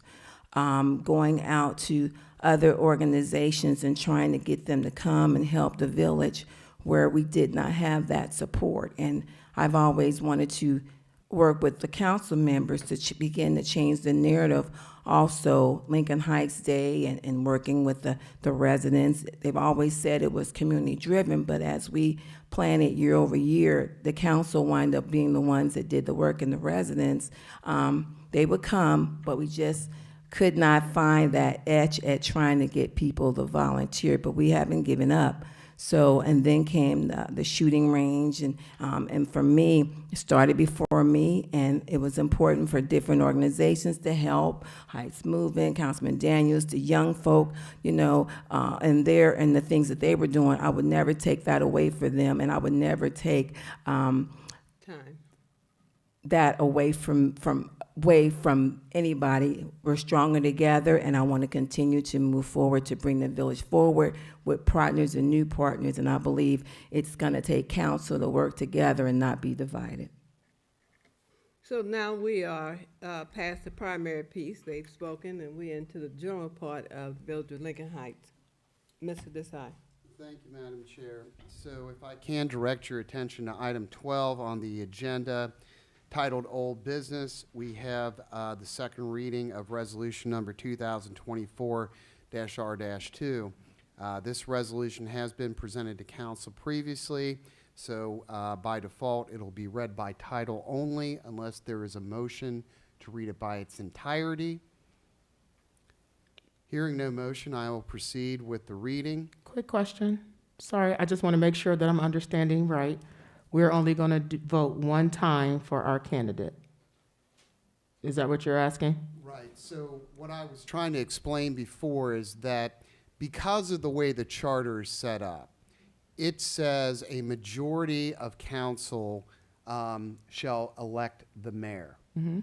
So if on the first go-around we get 4 or more members voting for that candidate, that person is going to be the mayor. Gotcha. Okay. So I want to again emphasize, even though we have 3 great candidates, you can only choose one, council. So you should hold your vote for the person that you want to be council member. Mayor. I'm sorry, mayor. Thank you. It's okay. I make those mistakes too. We're all human. All right, so there was no motion by the entirety, so I'm going to read it by title. After I read it by title, a motion will be in order to amend the resolution to include a candidate. Sorry, just to be clear, and then that motion, are you going to say, like, are you, I just don't want it to be like one of those buzzer type of things, who's going to throw their name in the hat first type of, so just, is that just kind of once you get done reading it, is just kind of somebody's going to raise their hand, you're going to see who chose first? It's kind of how are you going to decide whose name is first? Yeah, the way the rules are set up by council is once a motion is made and it's seconded, except for certain motions, motion is the motion that must be voted on or dealt with, might be a better way to put it. So unfortunately, yeah, it is a little bit like a buzzer beater. Yeah. And that's why I'm again just emphasizing you should vote for the person that you want the most, so that we don't run into a situation where a candidate gets elected and then somebody who voted for that candidate says, well, I liked them, but I really wanted this other candidate more, okay? Again, democracy is a little messy. And again, I hope nobody's feelings get hurt because a vote of no is not a condemnation of that person. It just means that that council member wanted somebody else as their number one, right? So that's the way our democracy works. So now I'm going to read the resolution by title, and when I'm finished reading it by title, a motion will be in order to amend 24-R-2 to fill in the blanks with the candidate's name. Any further questions before I proceed? Village of Lincoln Heights, Hamilton County, Ohio, resolution number 2024-R-2. Resolution electing mayor of the Village of Lincoln Heights. I'd like to make a motion. Motion. A motion that we insert Deron Daniels' name in section 1. I'm not sure who went first. I thought Ms. Jeter, Yes. I mean, Miss Mitchell. You can go. That's what I mean. Yeah. You say you can go. Yeah, I mean, just. Oh, yeah, the yes, question, yeah. Who went first? Mr. Daniels or Miss Mitchell? Miss Mitchell. That's- She was getting it, and then he came in The crowd- and overtalked. Go ahead. Comments She said themselves go. right now. She said, go ahead. Ms. Mitchell, did you go first? I thought I did, but if we did simultaneously, we can. I mean, council, just tell me, who went first? I mean, that's. Miss Mitchell went first. If Ms. Mitchell went first, then Ms. Mitchell, you have the floor for your motion. I felt like Mr. Daniels made the motion first. Yeah, I made the full motion. She said, I'd like to make a motion, and then he said, So I read the full motion. That's fine. He made the full motion. That's You want to fine. withdraw your motion? Yeah. Okay, so Ms. Mitchell's withdrawing. Mr. Daniels, before anybody else jumps in, Second. what was your motion? To insert the name of Deron Daniels to hereby elect Deron Daniels to serve as mayor of the Village of Lincoln Heights in section 1. Okay, and just to make sure we're technically correct, so your motion is to amend 24-R-2 to have the name of Councilmember Deron Daniels placed in the blanks for section 1 and section 2. Yes. All right, and then Ms. Key? Second. We have a second by Ms. Key. Any questions? Any questions? All right, let's do a roll call vote. Ms. Baber? Yes. Ms. Nona Calhoun Mumia? No. Mr. Daniels? Yes. Ms. Key? Yes. Ms. Kinsey Mumphrey? no. Ms. Mitchell? No. All right, so if my Me, I'm sorry? you didn't call me. I'm sorry, Ms. Childs Jeter, I apologize. No. Okay. So we have Ms. Childs Jeter voting no, Ms. Baber, yes, Ms. Calhoun Mumia, no, Mr. Daniels, yes, Ms. Key, yes, Ms. Kinsey Mumphrey, no, Ms. Mitchell, no. The motion fails 3-4. Is there another motion? I moved for Ruby Kinsey to amend and put Ruby Kinsey Mumphrey to serve as the mayor for the Village of Lincoln Heights 2024 to 2025. Just to make sure I have that technically correct, so your motion is to amend Resolution 24-R-2. Yes. To insert in the blanks contained in Section 1 and Section 2, Ms. Kinsey Mumphrey. Yes. All right, we have a motion. Is there a second? Second. We have a second by Ms. Mitchell. Any questions? Any questions? Ms. Baber? No. Ms. Calhoun Mumia? Yes. Mr. Daniels? No. Ms. Key? No. Ms. Kinsey Mumphrey? Yes. Ms. Mitchell? Yes. Vice Mayor Linda Childs Jeter? Yes. All right, so I have Ms. Childs Jeter, yes. Ms. Baber, no. Ms. Calhoun Mumia, yes. Mr. Daniels, no. Ms. Key, no. Ms. Kinsey Mumphrey, yes. And Ms. Mitchell, yes. Motion passes 4-3. Ms. Kinsey Mumphrey, you have been elected mayor of the Village of Lincoln Heights. Thank you. For those folks who are here, let me say this to you all. I'm going to work with you this year. That's a promise for me. So don't think of this as a defeat. It's bringing us all together. Together we stand, and divided we're going to fall. You know, so think about it. Don't get upset. Let me take you back to a time when I pushed myself out there to be mayor, and there was someone who voted for me and then took the vote back before it ended. I didn't get upset.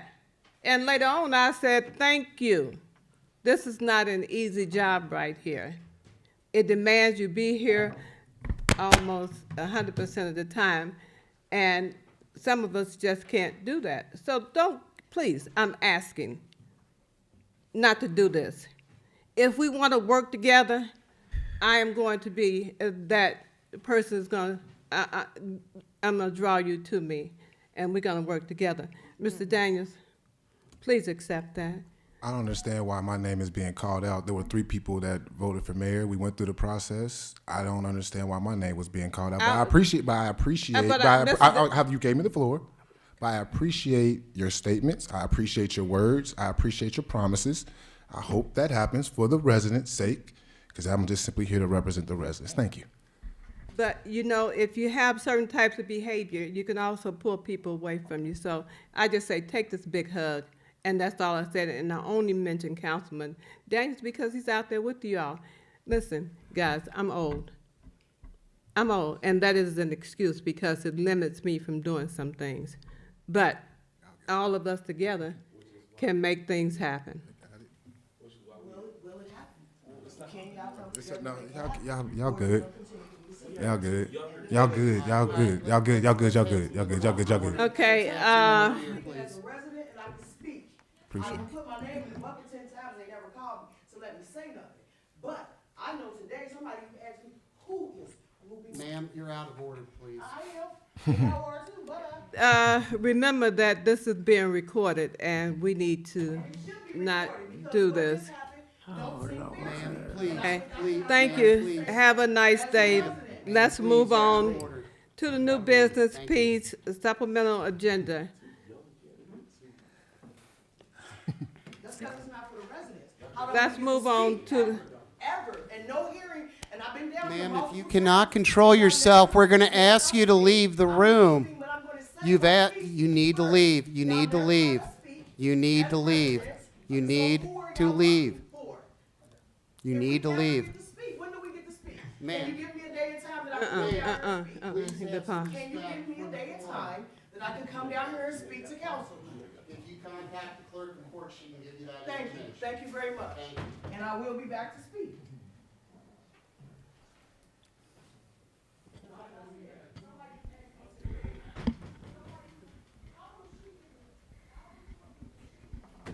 Okay, all right, can we move on without Mr. Daniels, is that okay? He'll be back. We still have a quorum. Oh, I'm sorry, yeah, we still have a quorum.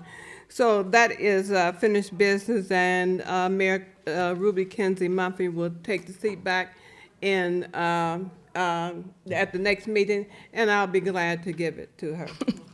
Thank you. This seat, you get beat up a lot, you know. Can I say So, no, and I'm gonna say no to you right now at the end. You can. Okay. At the end, not right now. Yes, ma'am. Supplemental, I'm sorry, where am I? The new business supplemental agenda.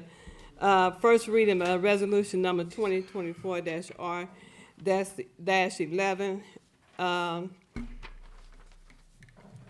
Resolution appointing Charles Shockley to the Planning Commission. What is your pleasure, council? Read by title only. Read by title only. Second.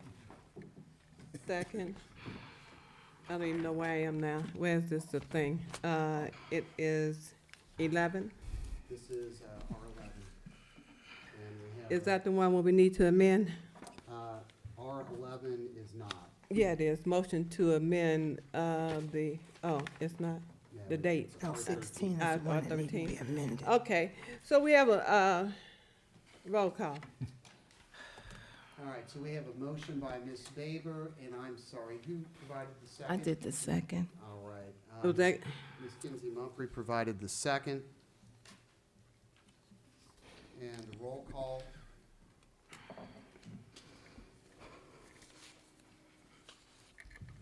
Ms. Faber? Yes. Ms. Calhoun Mumia?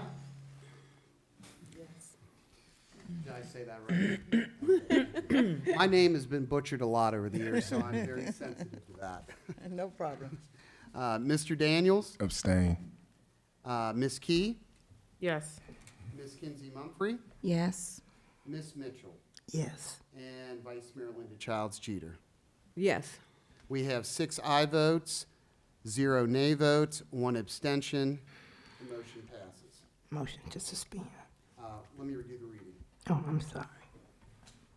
First reading of Resolution 2024-R-11. Village of Lincoln Heights, Hamilton County, Ohio, Resolution Number 2024-R-11. Resolution appointing Charles Shockley to the Planning Commission. Is there a motion to do what? Where are we? Motion. Are we ready for, Ms. Mitchell? She had a question. Motion to Motion to suspend. suspend the rules. Is there a second? Second. Ms. Calhoun Mumia on the second. Okay, been moved and second by Councilwoman Mitchell and Councilwoman Calhoun. Roll call, please. Ms. Faber? This is on the motion to suspend. Yes. Ms. Calhoun Mumia? Yes. Mr. Daniels? Abstain. Ms. Key? Yes. Ms. Kinsey Mumphrey? Yes. Ms. Mitchell? Yes. And Vice Mayor Linda Childs Jeter. Yes. We have 6 aye votes, 0 nay votes, and 1 abstention. Motion passes. Motion for passage, please. Motion for passage. Is there a second? Second. Who did a second? Mitchell? Yes. Yeah. Okay. Roll call. Ms. Faber? No. Ms. Calhoun Mumia? And this is on passage. This is to actually pass it to place Mr. Shockley on the Planning Commission. Yes. Mr. Daniels? Abstain. Ms. Key? Yes. Ms. Kinsey Mumphrey? Yes. Ms. Mitchell? Yes. Vice Mayor Linda Childs Jeter. Yes. All right, we have 5 aye votes, 1 nay vote, 1 abstention. Motion passes. 5, 1, and 1. 5, 1, and 1. Okay. And we do have an emergency clause. A motion to adopt the emergency clause. Second. I have a second by Ms. Mitchell. Oh, did I? I'm sorry, I did do that, didn't I? Okay. We're good. Roll call, please. Ms. Faber? No. Ms. Calhoun Mumia? Yes. Mr. Daniels? Abstain. Ms. Key? Yes. Ms. Kinsey Mumphrey? Yes. Ms. Mitchell? Yes. Vice Mayor Linda Childs Jeter. Mr. Daniels, what is the same? Is it a no or abstain? Which one? Abstain. Abstention. It's- Abstention. Thank you very much. It's for the records only, not for me. I'm not gonna do anything with Make it. sure it was clear for the record. RESPCT, Vice Mayor Linda means to Childs me. Jeter? yeah, I did say yes. Yes, my apologies. Yeah, I did say yes. So the vote is, Aretha Franklin. the vote Great is singer. 5 yeas, 1 nay, 1 abstention. Emergency clause is adopted.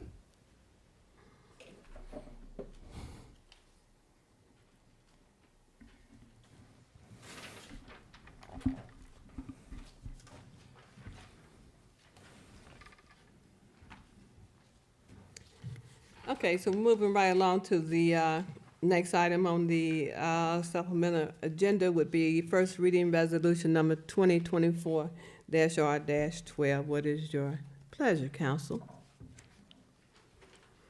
Read by title only. Read by title only. Second. Is that, did somebody motion? Are you waiting on a motion? Oh, Ms. Faber motion. second. Ms. Mitchell seconded. I think, it's okay, whoever. Baber and Mitchell. And it's taking me a little long because I'm trying to write on this paper that was provided for me. Roll call, please. It makes you realize how much Ms. Randolph does, doesn't it? Yeah, it does. Yeah. I hope we're on the right 112, right? Yes. Okay. Roll call, please. Ms. Baber? This for reading, yes, read by title only, yes. This is for by title only. Ms. Baber? Yes. Ms. Calhoun Mumia? Yes. Mr. Daniels? Abstain. Ms. Key? Yes. Ms. Kinsey Mumphrey? Yes. Ms. Mitchell? Yes. Ms. Childs Jeter? Yes. We have 5 yeas, 1 nay, and 1 abstention. Motion passes. I thought it was 5-1. It's 6-1. It's 5-1 and 1. I thought it was 6-1. It's six It's and 6 one. and 1. 6-1, yeah, Miss Baby, you voted yes, right? Just for time. Yeah, for reading by title only, yes. Okay. all My right. apologies. So we have 6 ayes, 0 nays, 1 abstention. Yeah. So the motion to read by title passes. Resolution 2024-R-12, Village of Lincoln Heights, Hamilton County, Ohio, Resolution number 2024-R-12, Resolution appointing Michael Harris to the Planning Commission. Motion to suspend the rules. Second. Oh, I keep doing that. Motion, Second. Oh, I'm sorry. second. That's fine. We can have, the vice mayor and mayor can make the motions as well. Right. So Yeah. Oh, I didn't know she made a motion. I did, I and thought you was asking for a motion. I was, and I shouldn't have been. I'm sorry, because the Papa's over here. So, the motion is by, who moved it? yeah, why don't we start again? Do we have a motion to suspend the rules on R12? I made the motion. You make the motion to suspend? Yeah. Do we have a second? I seconded it. Baber, okay. It's been moved and, go. Ms. Baber? Oh, to suspend the rules, yes. Yes.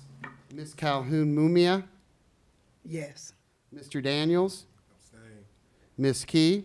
Yes. Ms. Kinsey Mumphrey? Yes. Ms. Mitchell? Yes. Vice Mayor Linda Childs Jeter? Yes.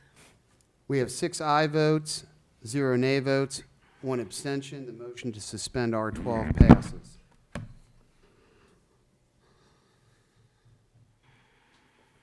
You want me to say it? We need a motion for Motion for passage. the emergency. Motion for passage. What happened there? Well, I move for passage. Is there a second? Second. Been moved by Charles Jeter and Ruby Kinsey Mumphrey. Ms. Kinsey Mumphrey provided the second. Second. Mm-hmm. All right, and this is on the motion for passage. Ms. Baber? No. Ms. Calhoun Mumia? Yes. Mr. Daniels? Abstain. Ms. Key? Yes. Ms. Kinsey Mumphrey? Yes. Ms. Mitchell? Yes. Vice Mayor Linda Childs Jeter? Yes. So we have 5 aye votes, 1 no vote, and 1 abstention. The motion for passage is pass. Now we need a motion on the emergency clause. So move. Second.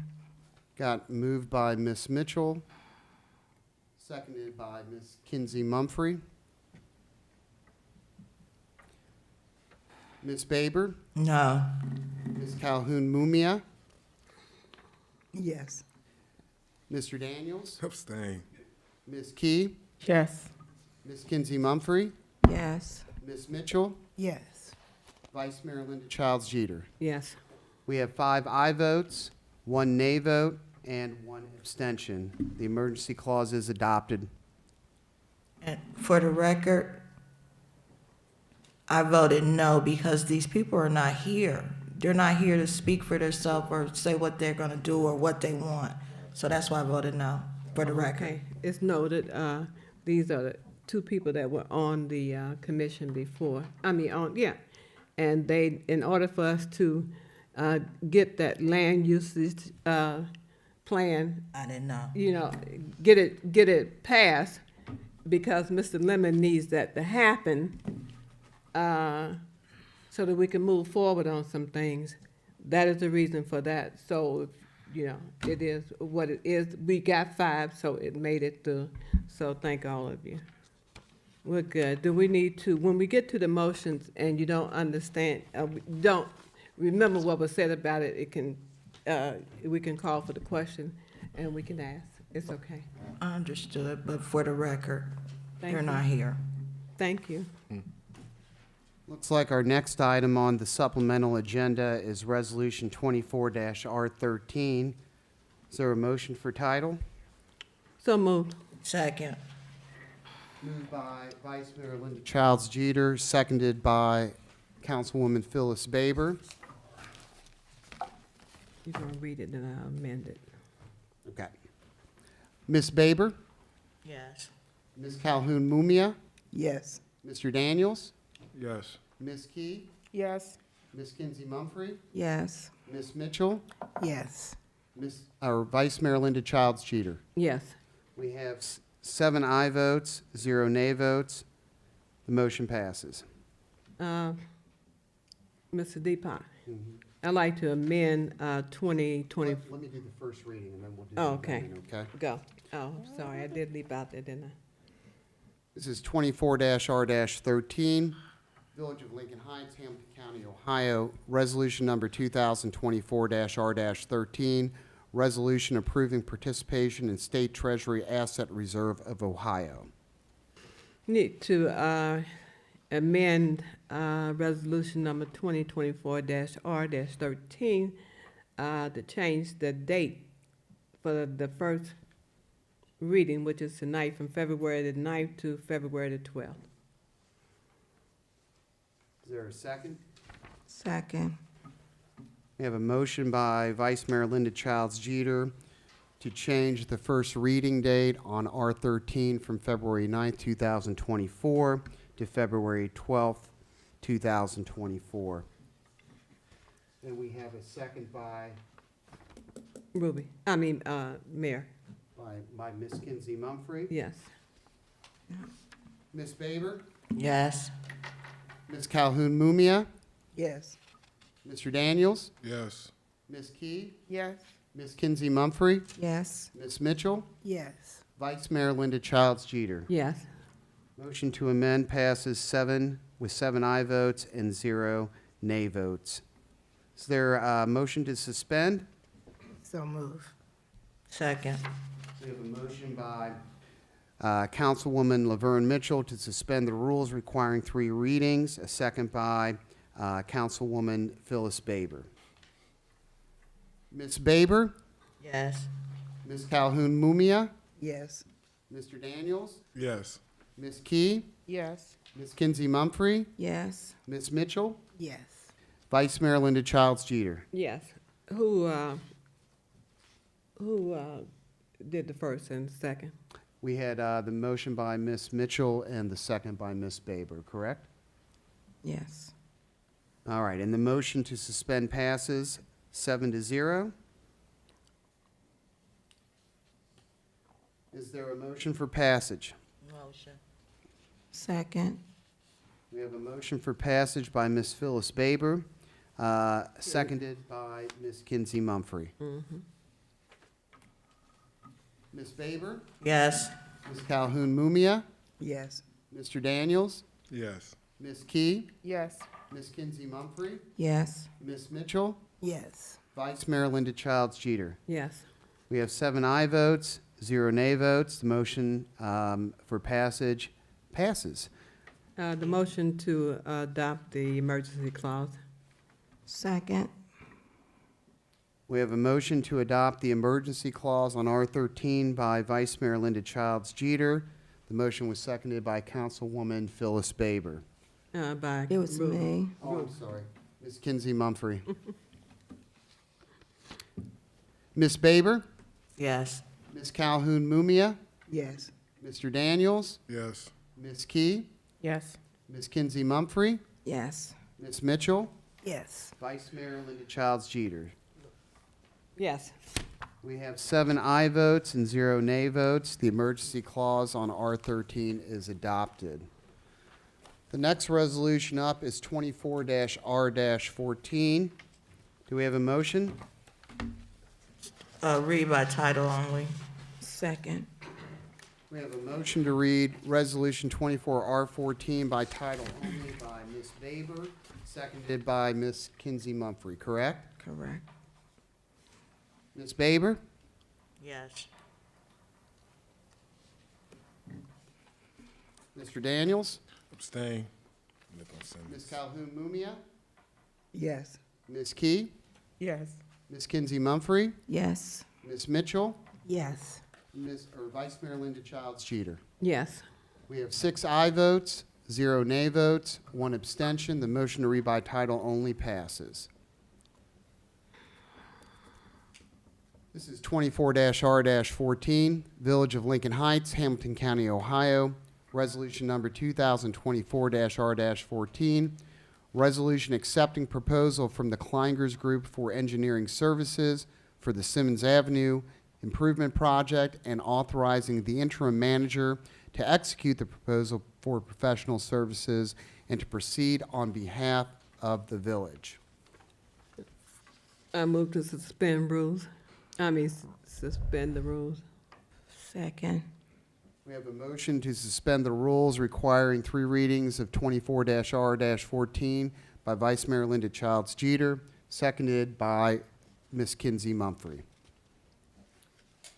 Ms. Baber? Yes. Ms. Calhoun Mumia? Abstain. Mr. Daniels? Abstain. Ms. Key? Yes. Ms. Kinsey Mumphrey? Yes. Ms. Mitchell? Yes. Vice Mayor Linda Childs Jeter? Yes. We have 5 aye votes, 0 nay, 2 abstentions. The motion to suspend passes. Is there a motion to pass? So move. Second. We have a motion to, for passage for 24-R-14 by Vice Mayor Linda Childs Jeter, seconded by Ms. Kinsey Mumphrey. Ms. Baber? No. Ms. Calhoun Mumia? Abstain. Mr. Daniels? Abstain. Ms. Key? Yes. Ms. Kinsey Mumphrey? Yes. Ms. Mitchell? Yes. Vice Mayor Linda Childs Jeter? Yes. So we have 4 aye votes, 1 nay vote, 2 abstentions. R24 is adopted. 14 or 14, you said 24 for the record. R14 is adopted. Yeah. Thank you. On the motion to suspend, Ms. Kinsey Mumphrey, Ms. Childs Jeter, I have a count of 5 aye votes, 0 nay votes, and 2 abstentions. Did I get that right? Yes. And what was that again? On the motion to suspend R14. Oh, the suspend one. I had 5 aye votes, 0 nay votes, and 2 abstentions. Is Yes. that correct? Yes. Okay. So, So it was properly suspended then. Do we have a motion for the emergency clause on R14? can we go to a motion to reconsider before we go to the emergency clause? There's no motion on the floor. Okay. Can I? I want to reconsider and vote no. You On the emergency clause? No, on the passage? on the pass. I voted no on the passage. On the emergency But I'm clause. talking about on the, to change it. Oh, so we don't need to really do anything because you have 4 votes there. We can move on to the emergency piece. Can we? No, it doesn't pass. thought it had So five. it's 5. Well, 5 is for the emergency clause, 4 would be the passage. isn't it? No, 5 would be to change it. And I'm changing my mind to no. On what item? You said To no. change, We ain't gonna never to get. change it. We're on passage. We on 14, we ain't on the field. Well, so we've gone through 4 motions, 3 motions, title, suspension, and passage. What are you looking to change, Ms. Baber? The one where we change it to vote on it. You know how you to change the rules. I'm voting no on changing the rule. Suspend the rules. Suspending the rules? Suspension. Suspending the Suspension. rule. Well, I don't know that we've ever had this come up after the vote's been taken on passage. You've moved past the suspended rules on to We the did that the passage other bill. day. And we when didn't pick up a new item yet. Yeah. Yeah, we did do that. You want to reconsider, what do you want to do on the suspension? I want to change the suspension. I think I voted yes. I want to vote no. Okay, so you don't want to reconsider, you want to change your vote.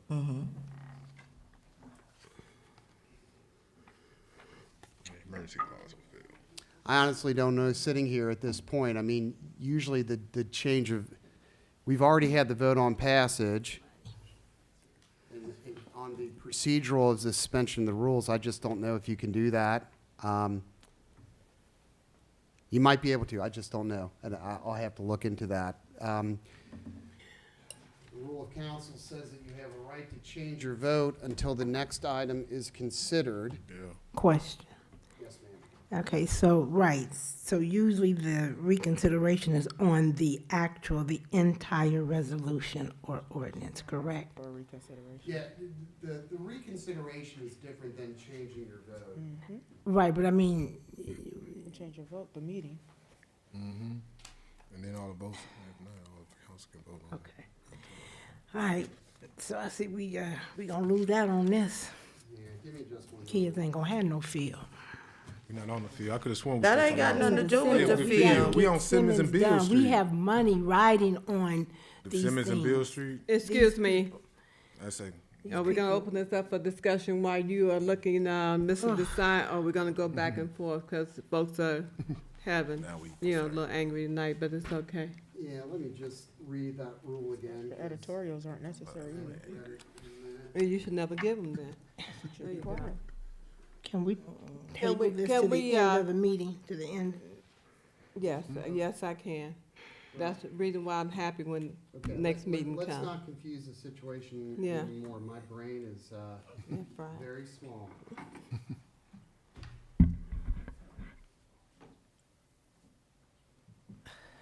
I got to go and fix Simmons. Okay. 38071. I don't think you're gonna be able to do it.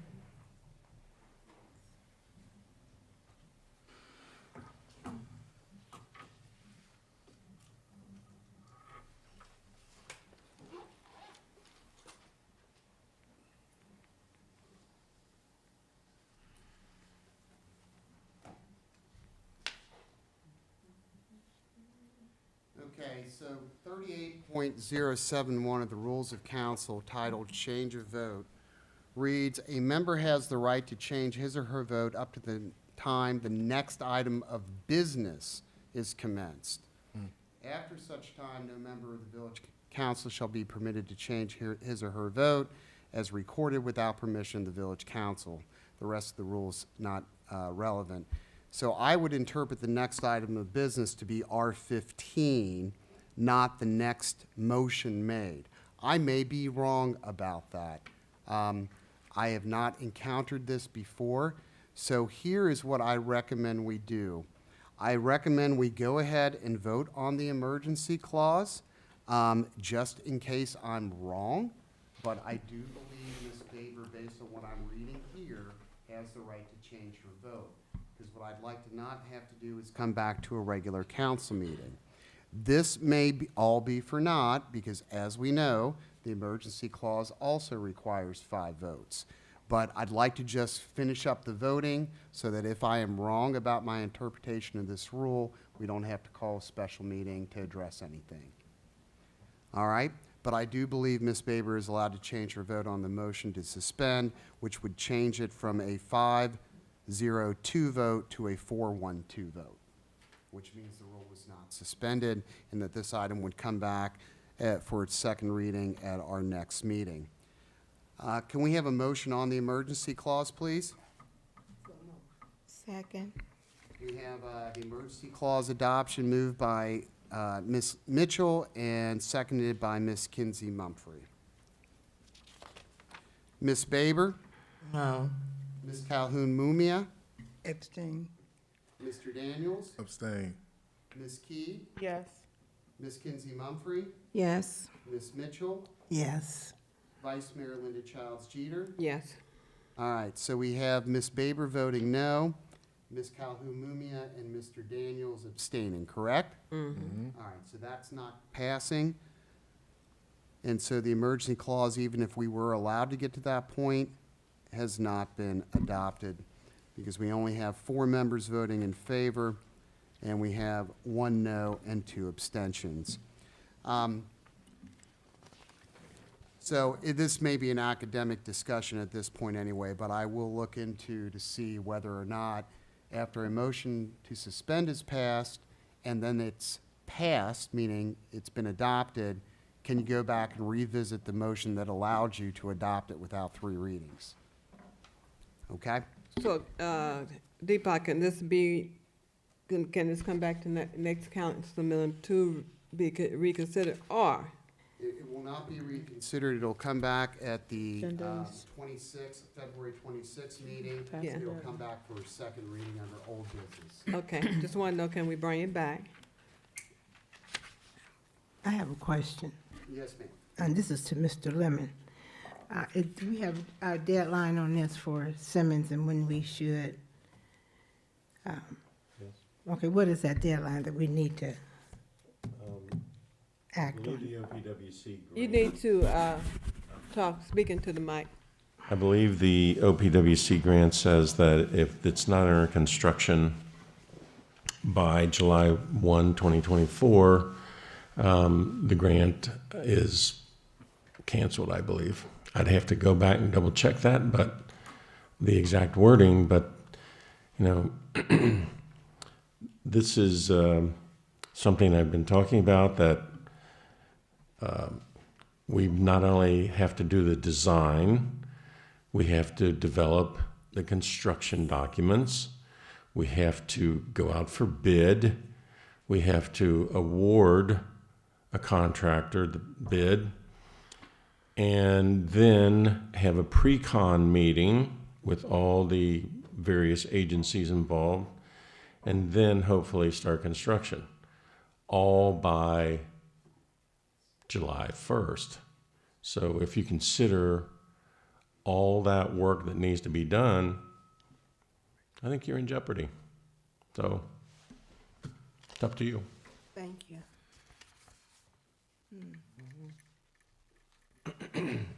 I have a question.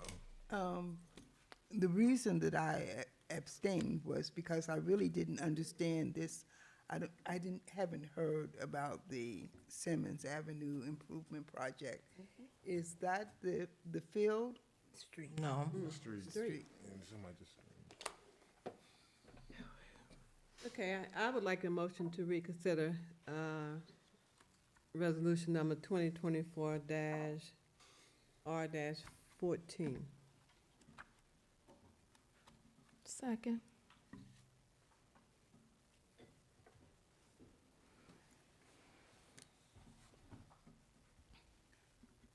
All right, so we have a motion on the floor by Vice Mayor Linda Childs Jeter to reconsider 24-R-14 regarding the Simmons Avenue project. We have a second by, who seconded that?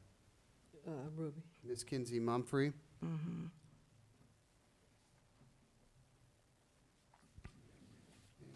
Just 1 second here. Need a new sheet? No, I just want to check something.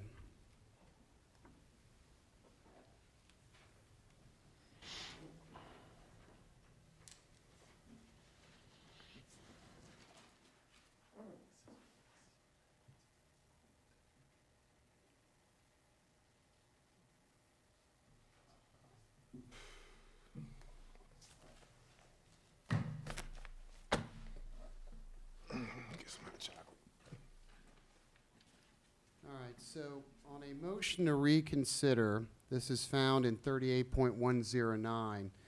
A motion to reconsider a proposal that has been acted upon favorably must be made before adjournment of the meeting of the village council at which the vote was taken.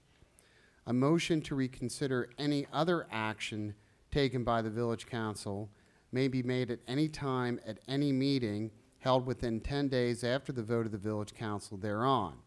A majority of village council shall be sufficient for reconsideration of vote. If a motion to reconsider is lost, it shall not again be entertained. So, starting with that last sentence, this is a one-shot deal. The motion cannot be brought up again. Is the motion, Vice Mayor, that you're making to reconsider all of the voting on R14, or are you looking to reconsider the vote on the suspension and emergency clause? Well, in order to save this project, I think it should be reconsidered by council, because if not, you're gonna lose some things. And we've lost enough, and I think if we have enough knowledge about it, we may change our minds. If not, then it will be gone forever, and you will lose the opportunity. So why lose that opportunity? Yeah, and that's my thinking. If you have something that is going to improve your community and you decide you don't want to do this, then it is your vote and you have a right to do that. But remember, we are here for we the people, not for me. Not for me. It's not about me. It's about we the people and what we want to have completed in the village of Lincoln Heights. Again, this has to do with street improvement here. It's up to you. That's my opinion. And, pardon me, and Vice Mayor, I do just want to clarify that your motion is with regard to the vote on the motion to suspend and the motion on the emergency clause. Is that correct? Which one did we go down? Yeah, suspend, gotta go to passage, and you have to go to emergency. Okay. Question. When you're ready, Mr. Desai. Yes, ma'am. So a motion to reconsider a proposal that has been acted upon favorably. The two motions that I feel like I'm hearing that's being requested to be reconsidered were not favorable. Correct. And then if you go on to read the second sentence, it says, any other action can be considered, et cetera, et cetera. So we feel at this time that we shouldn't bring it back up, and we should not use the motion to reconsider this, and the next time we come back around, maybe it will be better, because you haven't done any roll call on it. We've only done a motion and second. So favorable. Will it be favorable next time? Question. Yeah, you think so? I guess my thing is, and I'm listening to our new council member, it does give her opportunity to be able to read it and perhaps feel more comfortable voting. Okay. That's where I am, especially just seeing the contract. I don't have any problem with that, but when we talk to Mr. Lemon, when you listen to Mr. Lemon, it looks like, time is passing and we need to take care of this. Is that correct, Mr. Lemon? Tell us. Yes, ma'am.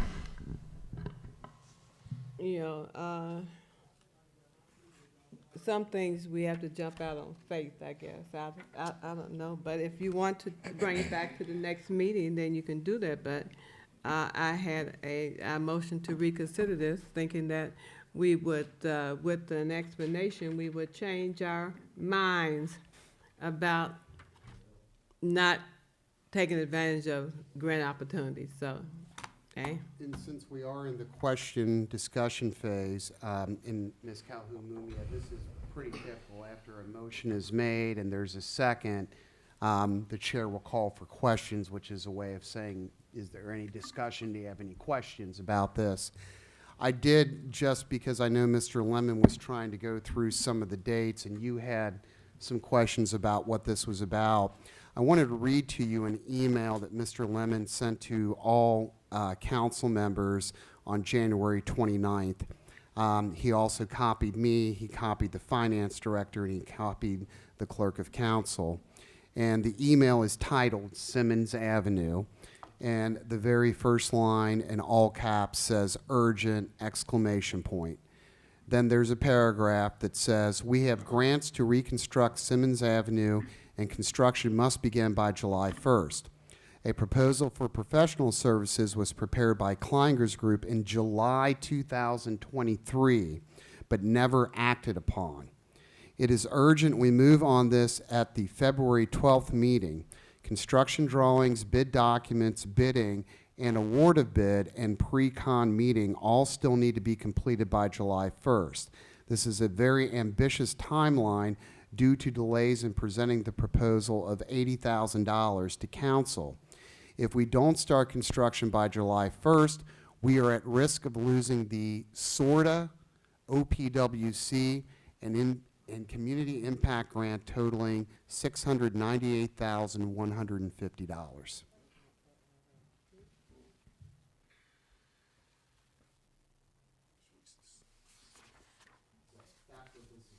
Okay. All right, so we have a motion to reconsider. And if I understood correctly, the motion is on the vote on suspension, which was changed from 5-0 to 2 to 4-1 to 2. And then on the emergency clause, which was a 4-1 to 2 vote. Is there any further discussion on this?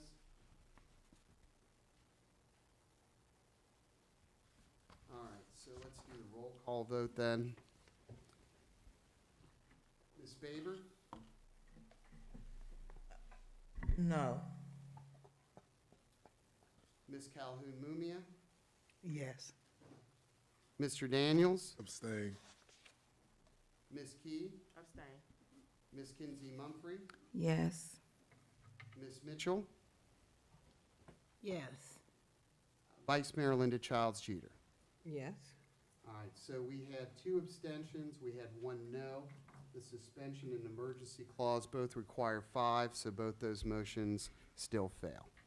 And we cannot now reconsider the matter per the rules of council. I have a question. Yes, ma'am. You all don't have to answer this, but Mr. Daniels, Ms. Key, is it because you all live on Simmons? No. Oh, okay. Literally, my vote, and I'll explain it, my vote I for just the wanted to reconsider, know I'm that. going to, my vote for the reconsider was just because of the language. I don't, and Mr. Desai gave his interpretation. I feel like that it's saying that we can reconsider things that were acted upon favorably.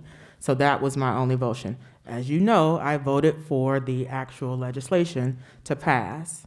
So my vote for that was about the reconsider. Okay, so Simmons Street is over? That's over? We're done. Wow. It comes back. He said it was done.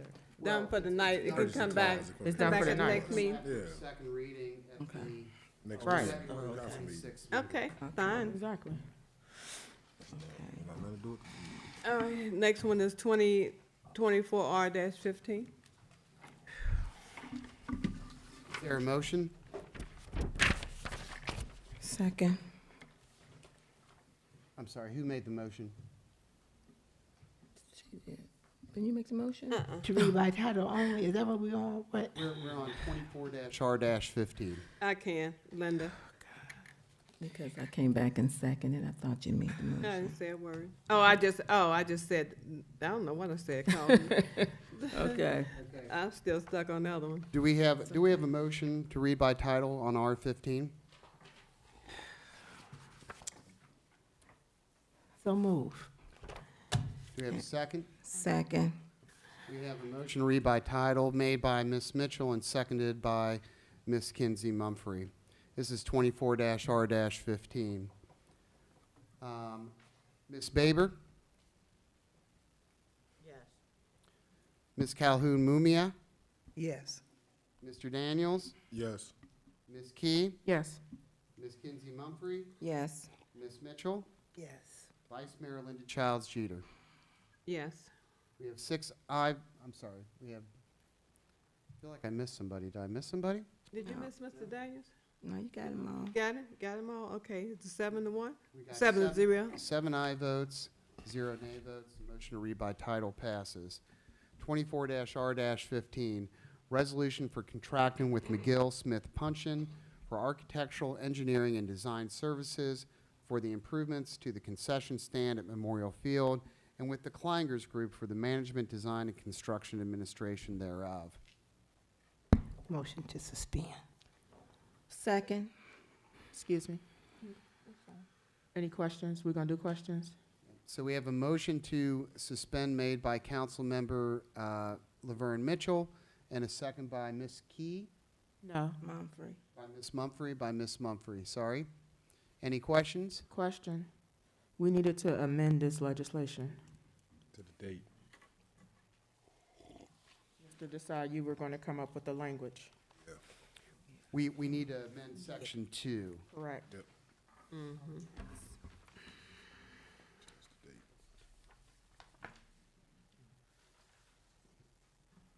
Okay, so we have a motion pending. Ms. Mitchell, can you withdraw your motion to suspend? Yes, I withdraw my motion to So suspend. it's withdrawn.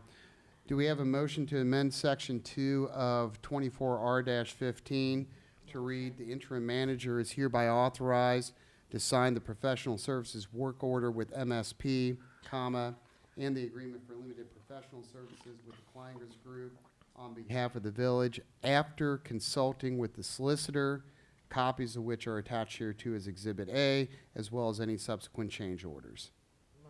Second. We have a motion by Ms. Baber to amend as read. We have a second by Mr. Daniels. Ms. Baber? Yes.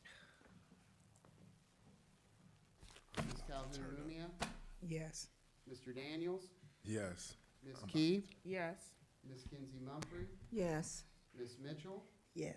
Vice Mayor Linda Child Jeter. Yes.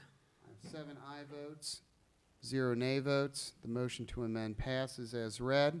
Is there a motion for suspension?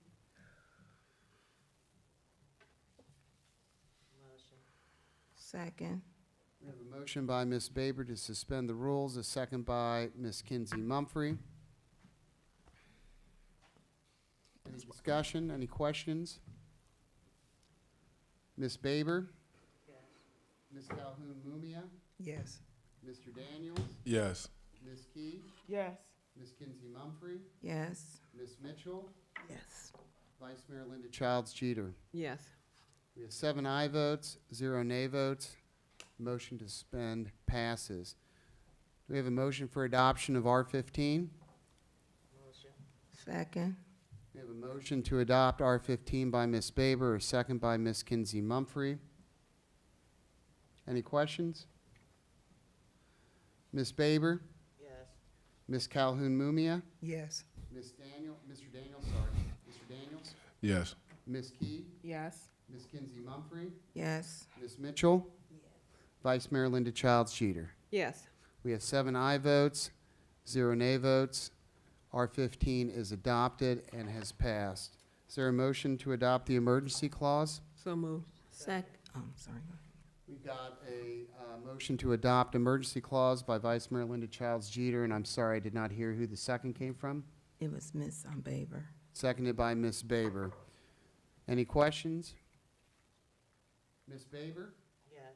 Ms. Calhoun-Mumia? Yes. Mr. Daniels? Yes. Ms. Key? Yes. Ms. Kinsey-Mumphrey? Yes. Ms. Mitchell? Yes. Vice Mayor Linda Childs Jeter. Yes. 7 aye votes, 0 nay votes. The emergency clause is adopted. Next thing on the agenda is 24-R-16. What's your pleasure, council?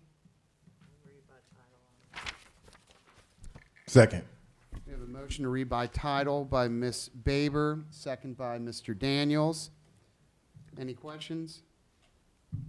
Ms. Baber? Yes. Ms. Calhoun-Mumia? Yes.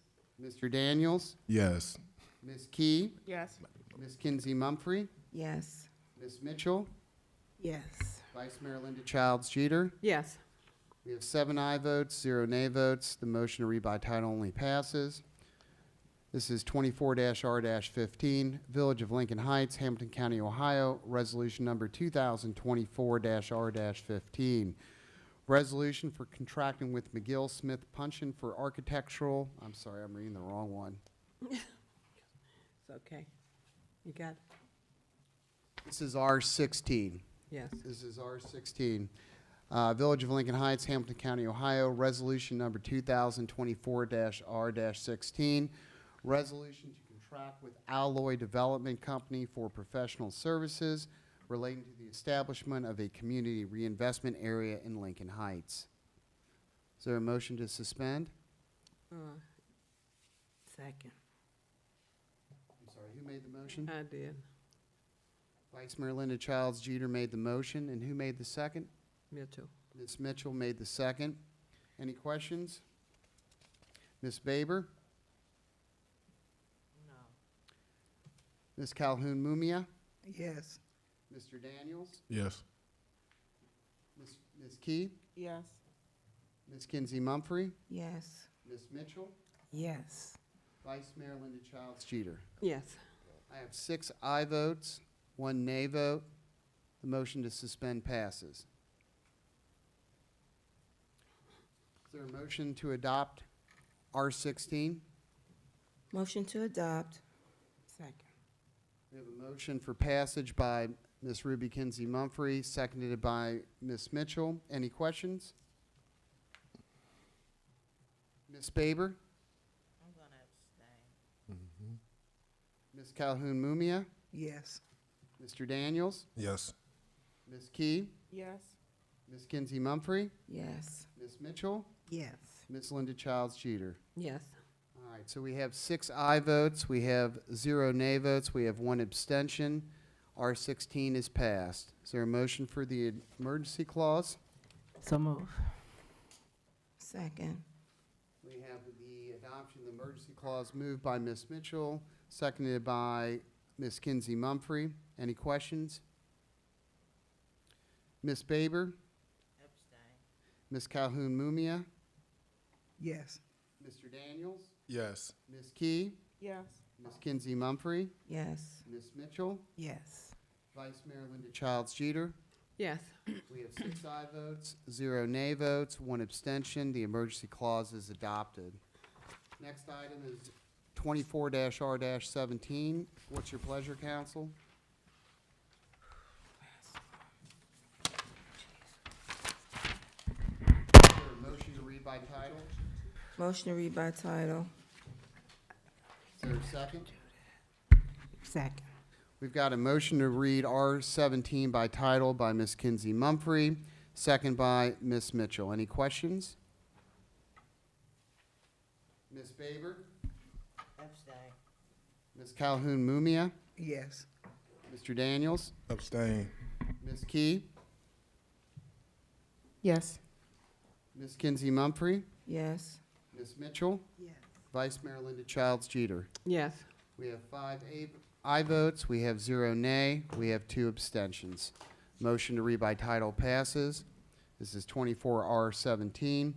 Village of Lincoln Heights, Hamilton County, Ohio, resolution number 2024-R-17, resolution for the supplemental appropriation of funds from the general fund unappropriated surplus to the general fund other general government contractual services line item. Is there a motion to suspend? Yes. Oh, go ahead. Motion to suspend made by Vice Mayor Linda Childs Jeter. Is there a second? Second. Second by Ms. Kinsey Mumphrey. Any questions? Question or clarification. So the $8,000 goes for Alloy, correct, to set up the CRA? Is that correct? Yes. Thank you. Any other questions?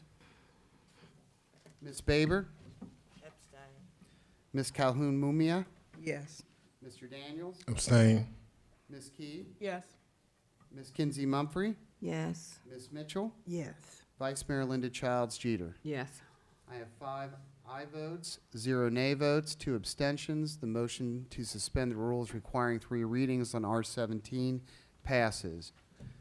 Is there a motion to adopt R-17? So move. Second. It's been moved and seconded, moved by Vice Mayor Linda Childs Jeter, seconded by Ms. Ruby Kinsey Mumphrey for passage. Any questions? Ms. Baber? Abstain. Ms. Calhoun Mumia? Yes. Mr. Daniels? Abstain. Ms. Key? I'm sorry, what are we voting on again? Adoption or? Yep, we're at passage. Yes. Ms. Kinsey Mumphrey, Yes. Ms. Mitchell, Yes. Vice Mayor Linda Childs Cheater. Yes. I have 5 aye votes, 0 nay votes, 2 abstentions. R17 is passed.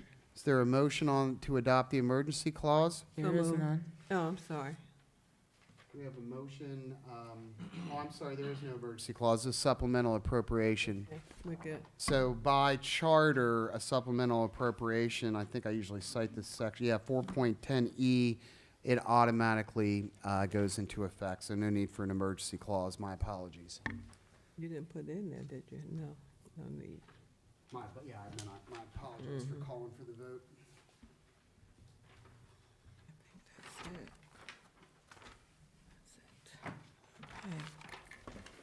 Okay, is this, okay. All right, now I have to find the agenda. It is buried. And what's the next thing on the agenda? Do you have it over there? Miscellaneous business. Any miscellaneous business? I have some miscellaneous business. Yes, sir. So during this council meeting, there was 2 things that was brought up. One, sunshine laws was the first thing that brought up, and the second thing that was brought up was the mayoral election from 6 years ago, which was just a little ironic to me since we're in miscellaneous business. My first time sitting on this seat, I was unaware that there were a meeting that took place beforehand 6 years ago that kind of talked about the establishment of who would be and who would not be. So moving forward, as we talk about emails and things of that nature, I at least appreciate that the process of the mayor was out in the open, that everybody was allowed to see it for the public, and I definitely appreciate that process and how we move forward. So thank you all.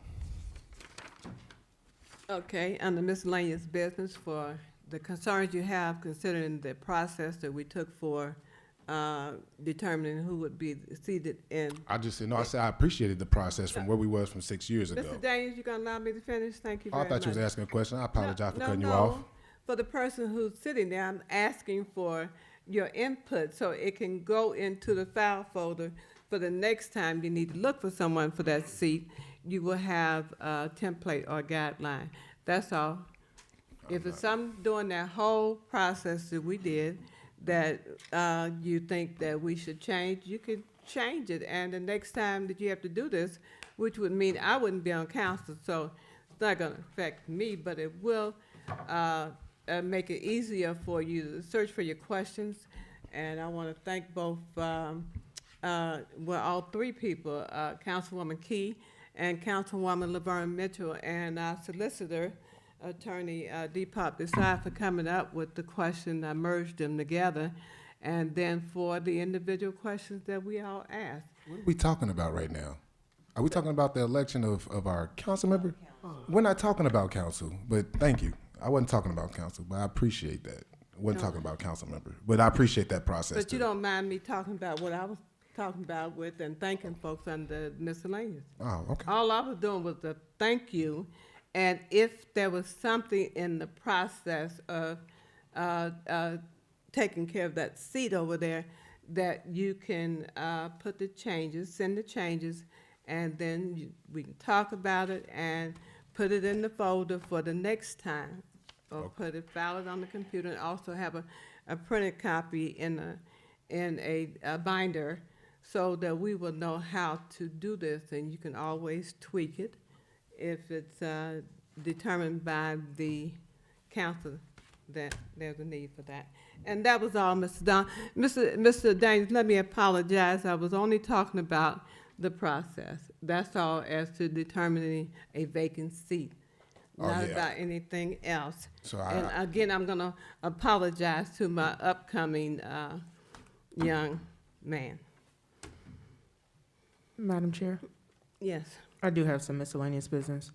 And this is a question for Mr. Desai as well. I hope you can help us with this. And we have discussed before about public records and what constitutes a public record. And I know we just recently passed legislation to update our public records policy. That is for what's out in the lobby, for what people fill out. But did we not talk about the fact that an email request can constitute a public record as well? So if I make a request about a public record via email, that too has the same standard as if I filled out a form. Correct. The Public Records Act does not allow a public body to require that a particular form be filled out. However, a public body does have a right to request certain information if it will help them fulfill the request.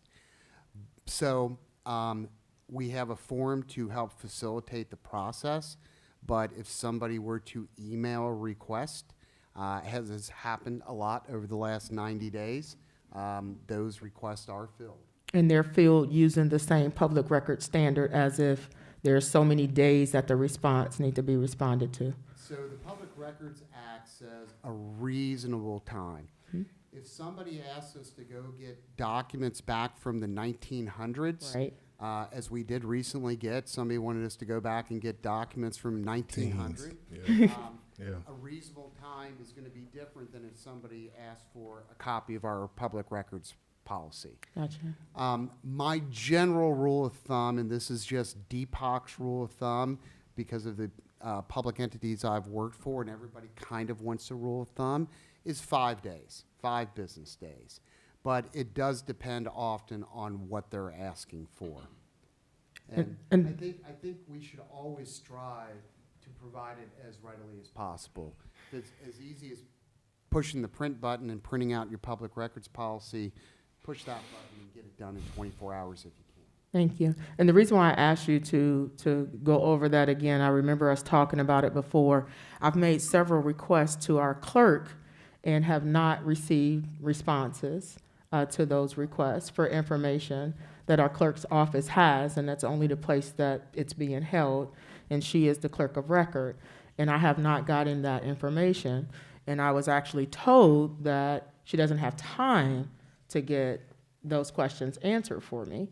And I feel like it's something I did make a request for a meeting, which was pushed back to March. So I'm bringing that item up here because we need to understand that the information that's coming to the clerk in the clerk's office regarding whatever it is that regards the village, it's public records. And there should not be arbitrarily, I don't want to give you this information. If the requested information is being requested, that information should be turned in. And that's all I'm asking. So I will be going back and looking at my records and pulling them down and looking again and asking again. I'm bringing it to council because I've had conversations multiple times with the clerk about getting that information. But she's not available, or she can't do it, or she doesn't have time to do it. And I just don't think that's a good answer for a public records request. And it's not any, I'm not asking for, and sometimes I did ask her for some things that she couldn't find, and she communicated back, I couldn't find it, okay, that's fine. But these are items that are current, so we should be able to get those. I mean, ideally, we're going to respond timely as a public body. And I think the key is communication. That's typically what the courts are looking at. You know, did you try to communicate with the requester and say, look, I don't really understand your request. Can you help me understand it? You know, hey, my mother died yesterday. Right. I'm going to be gone for 3 days. I will get to this as quickly as I can. I mean, those are the type of things. And I don't know the specifics of the request you're referring to, but I would tell you, just simply because I've had to work a lot with outside insurance defense counsel, Ms. Randolph, Mr. Lemon, and myself, there was a deadline bearing down that cannot be moved by God himself. Otherwise, the village is going to land itself in a world of trouble in the Holbert litigation. And so there was tremendous effort put forth by the clerk to get all those documents. And if I remember correctly, there were over 400 pages of documents that were assembled for that. So, you know, I agree with you in principle that we need to be timely, we need to be communicating, and that should include, you know, hey, I've got this in front of this, how quickly do you need those records? Right. You know, and that's always the key, is communicating. I think most people are reasonable if they understand you've had a death in the family, if you have another huge project in front of that that's got a hard deadline. I mean, those are realities of life. We all have them, right? We all have jobs. We all know what that's like. But communication is the key. Right, and unfortunately, this goes back to August, and so otherwise I would not even be bringing it before council. But I understand what she had to go through recently, but I'm talking about in general. Thank you, sir. Thank you. I need to address something that I sent out to council, and I need to bring clarity to it, because you know you want things clear, is that because Ms. Clerk of Council is so overwhelmed with getting materials to where they need to be, she needed help. So when I looked at Ms.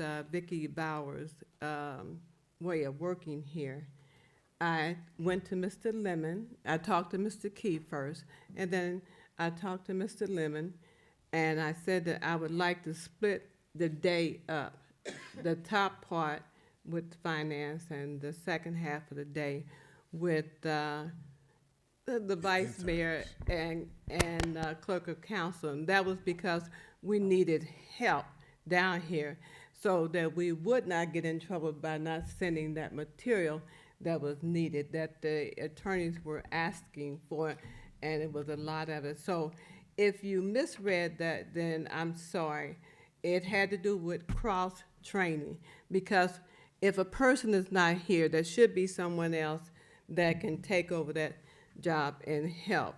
Ms. Vicki only has a small amount of work to do with the clerk of courts, with the court, because we don't have a lot of tickets or citations coming in, and so she is able to assist. I'd like to be in a building where we all can pitch in and make sure things happen. In order for us to stay out of some trouble, we needed her help to assist with what was going on. And that person is like a cross-training, which is that what I did for a living, is to help people to understand that you can do more than one job, and it's a good resume item for her. So if I said it wrong and you got it wrong, that was all that happened, and Mr. Lemons is here to attest to it. Did not do it by myself. I actually went to him and we talked about it. And that very same day, I called her in and gave her something to do, and she was happy about it. She was happy that someone asked her to do it. Is that right, Mr. Lemon? Help me out here. Everything you stated is factual. So I don't feel that I did anything wrong, but I had a text message reprimand to the point where, if I'm paraphrasing this, to send it out there to somebody, and what I said was help yourself. Because I did nothing wrong with bringing some additional help to already here. Now remember that we are paying her for a whole day. We're splitting the cost. So if we're splitting the cost, we should share what's going on here. And Lisa was trying to pull stuff, trying to copy it, making sure that, and there was a timeline on that. I mean, they asked for the stuff in 24 hours, she had to have it. You know, so I think we should, show a little mercy for her. And you can also show some for me. But that is what happened, and that was bringing clarity to what I did. I could have just did it and not let everybody know. But I wanted you to know that her hours are split, and she's doing some work over here and some work over there to make this run. That is all.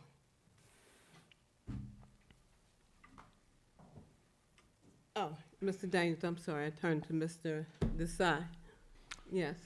I was just going to mention how we reached out to Xavier University, Cincinnati UC, Cincinnati State, or Mount St. Joe about their intern program to get the type of assistance to come in here and help, both on a public administrative side and from a service side, since we need that assistance. They are willing to bring interns out to do that I have work. done nothing past that. I just asked if we reached out. That's all. I haven't done anything. So I was just curious. I haven't had time to do it. Oh yeah, we've all been busy. Yeah, more than others. Yeah. Okay, so I'm going to stop this conversation. because it is being televised and people pick it up. So I want to make sure I have receipts. I got them now. Thank you. There a motion to adjourn? No, because I have some miscellaneous business.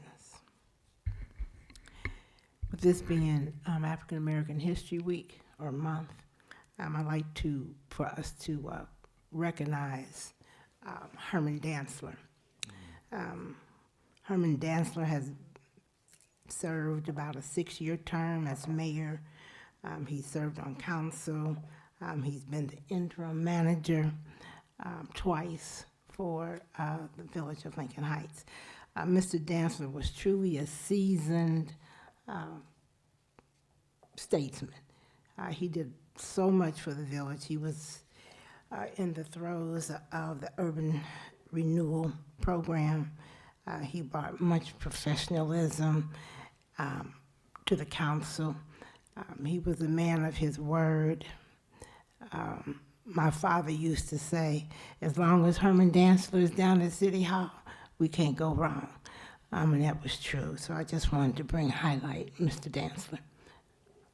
Thank you, Councilwoman Mitchell, because I did call you to do some Black history, and I was going to call around and ask others to do that just individually. And thank you. You'll talk about your Black history during the month of February at the council meeting. Thank you for that. Motion to adjourn. Second. All those in favor? They don't wait on that. You don't have to have a vote for a motion to adjourn, do you? Mr. Desai asked me a question, I answered. I was talking to Mr. Desai.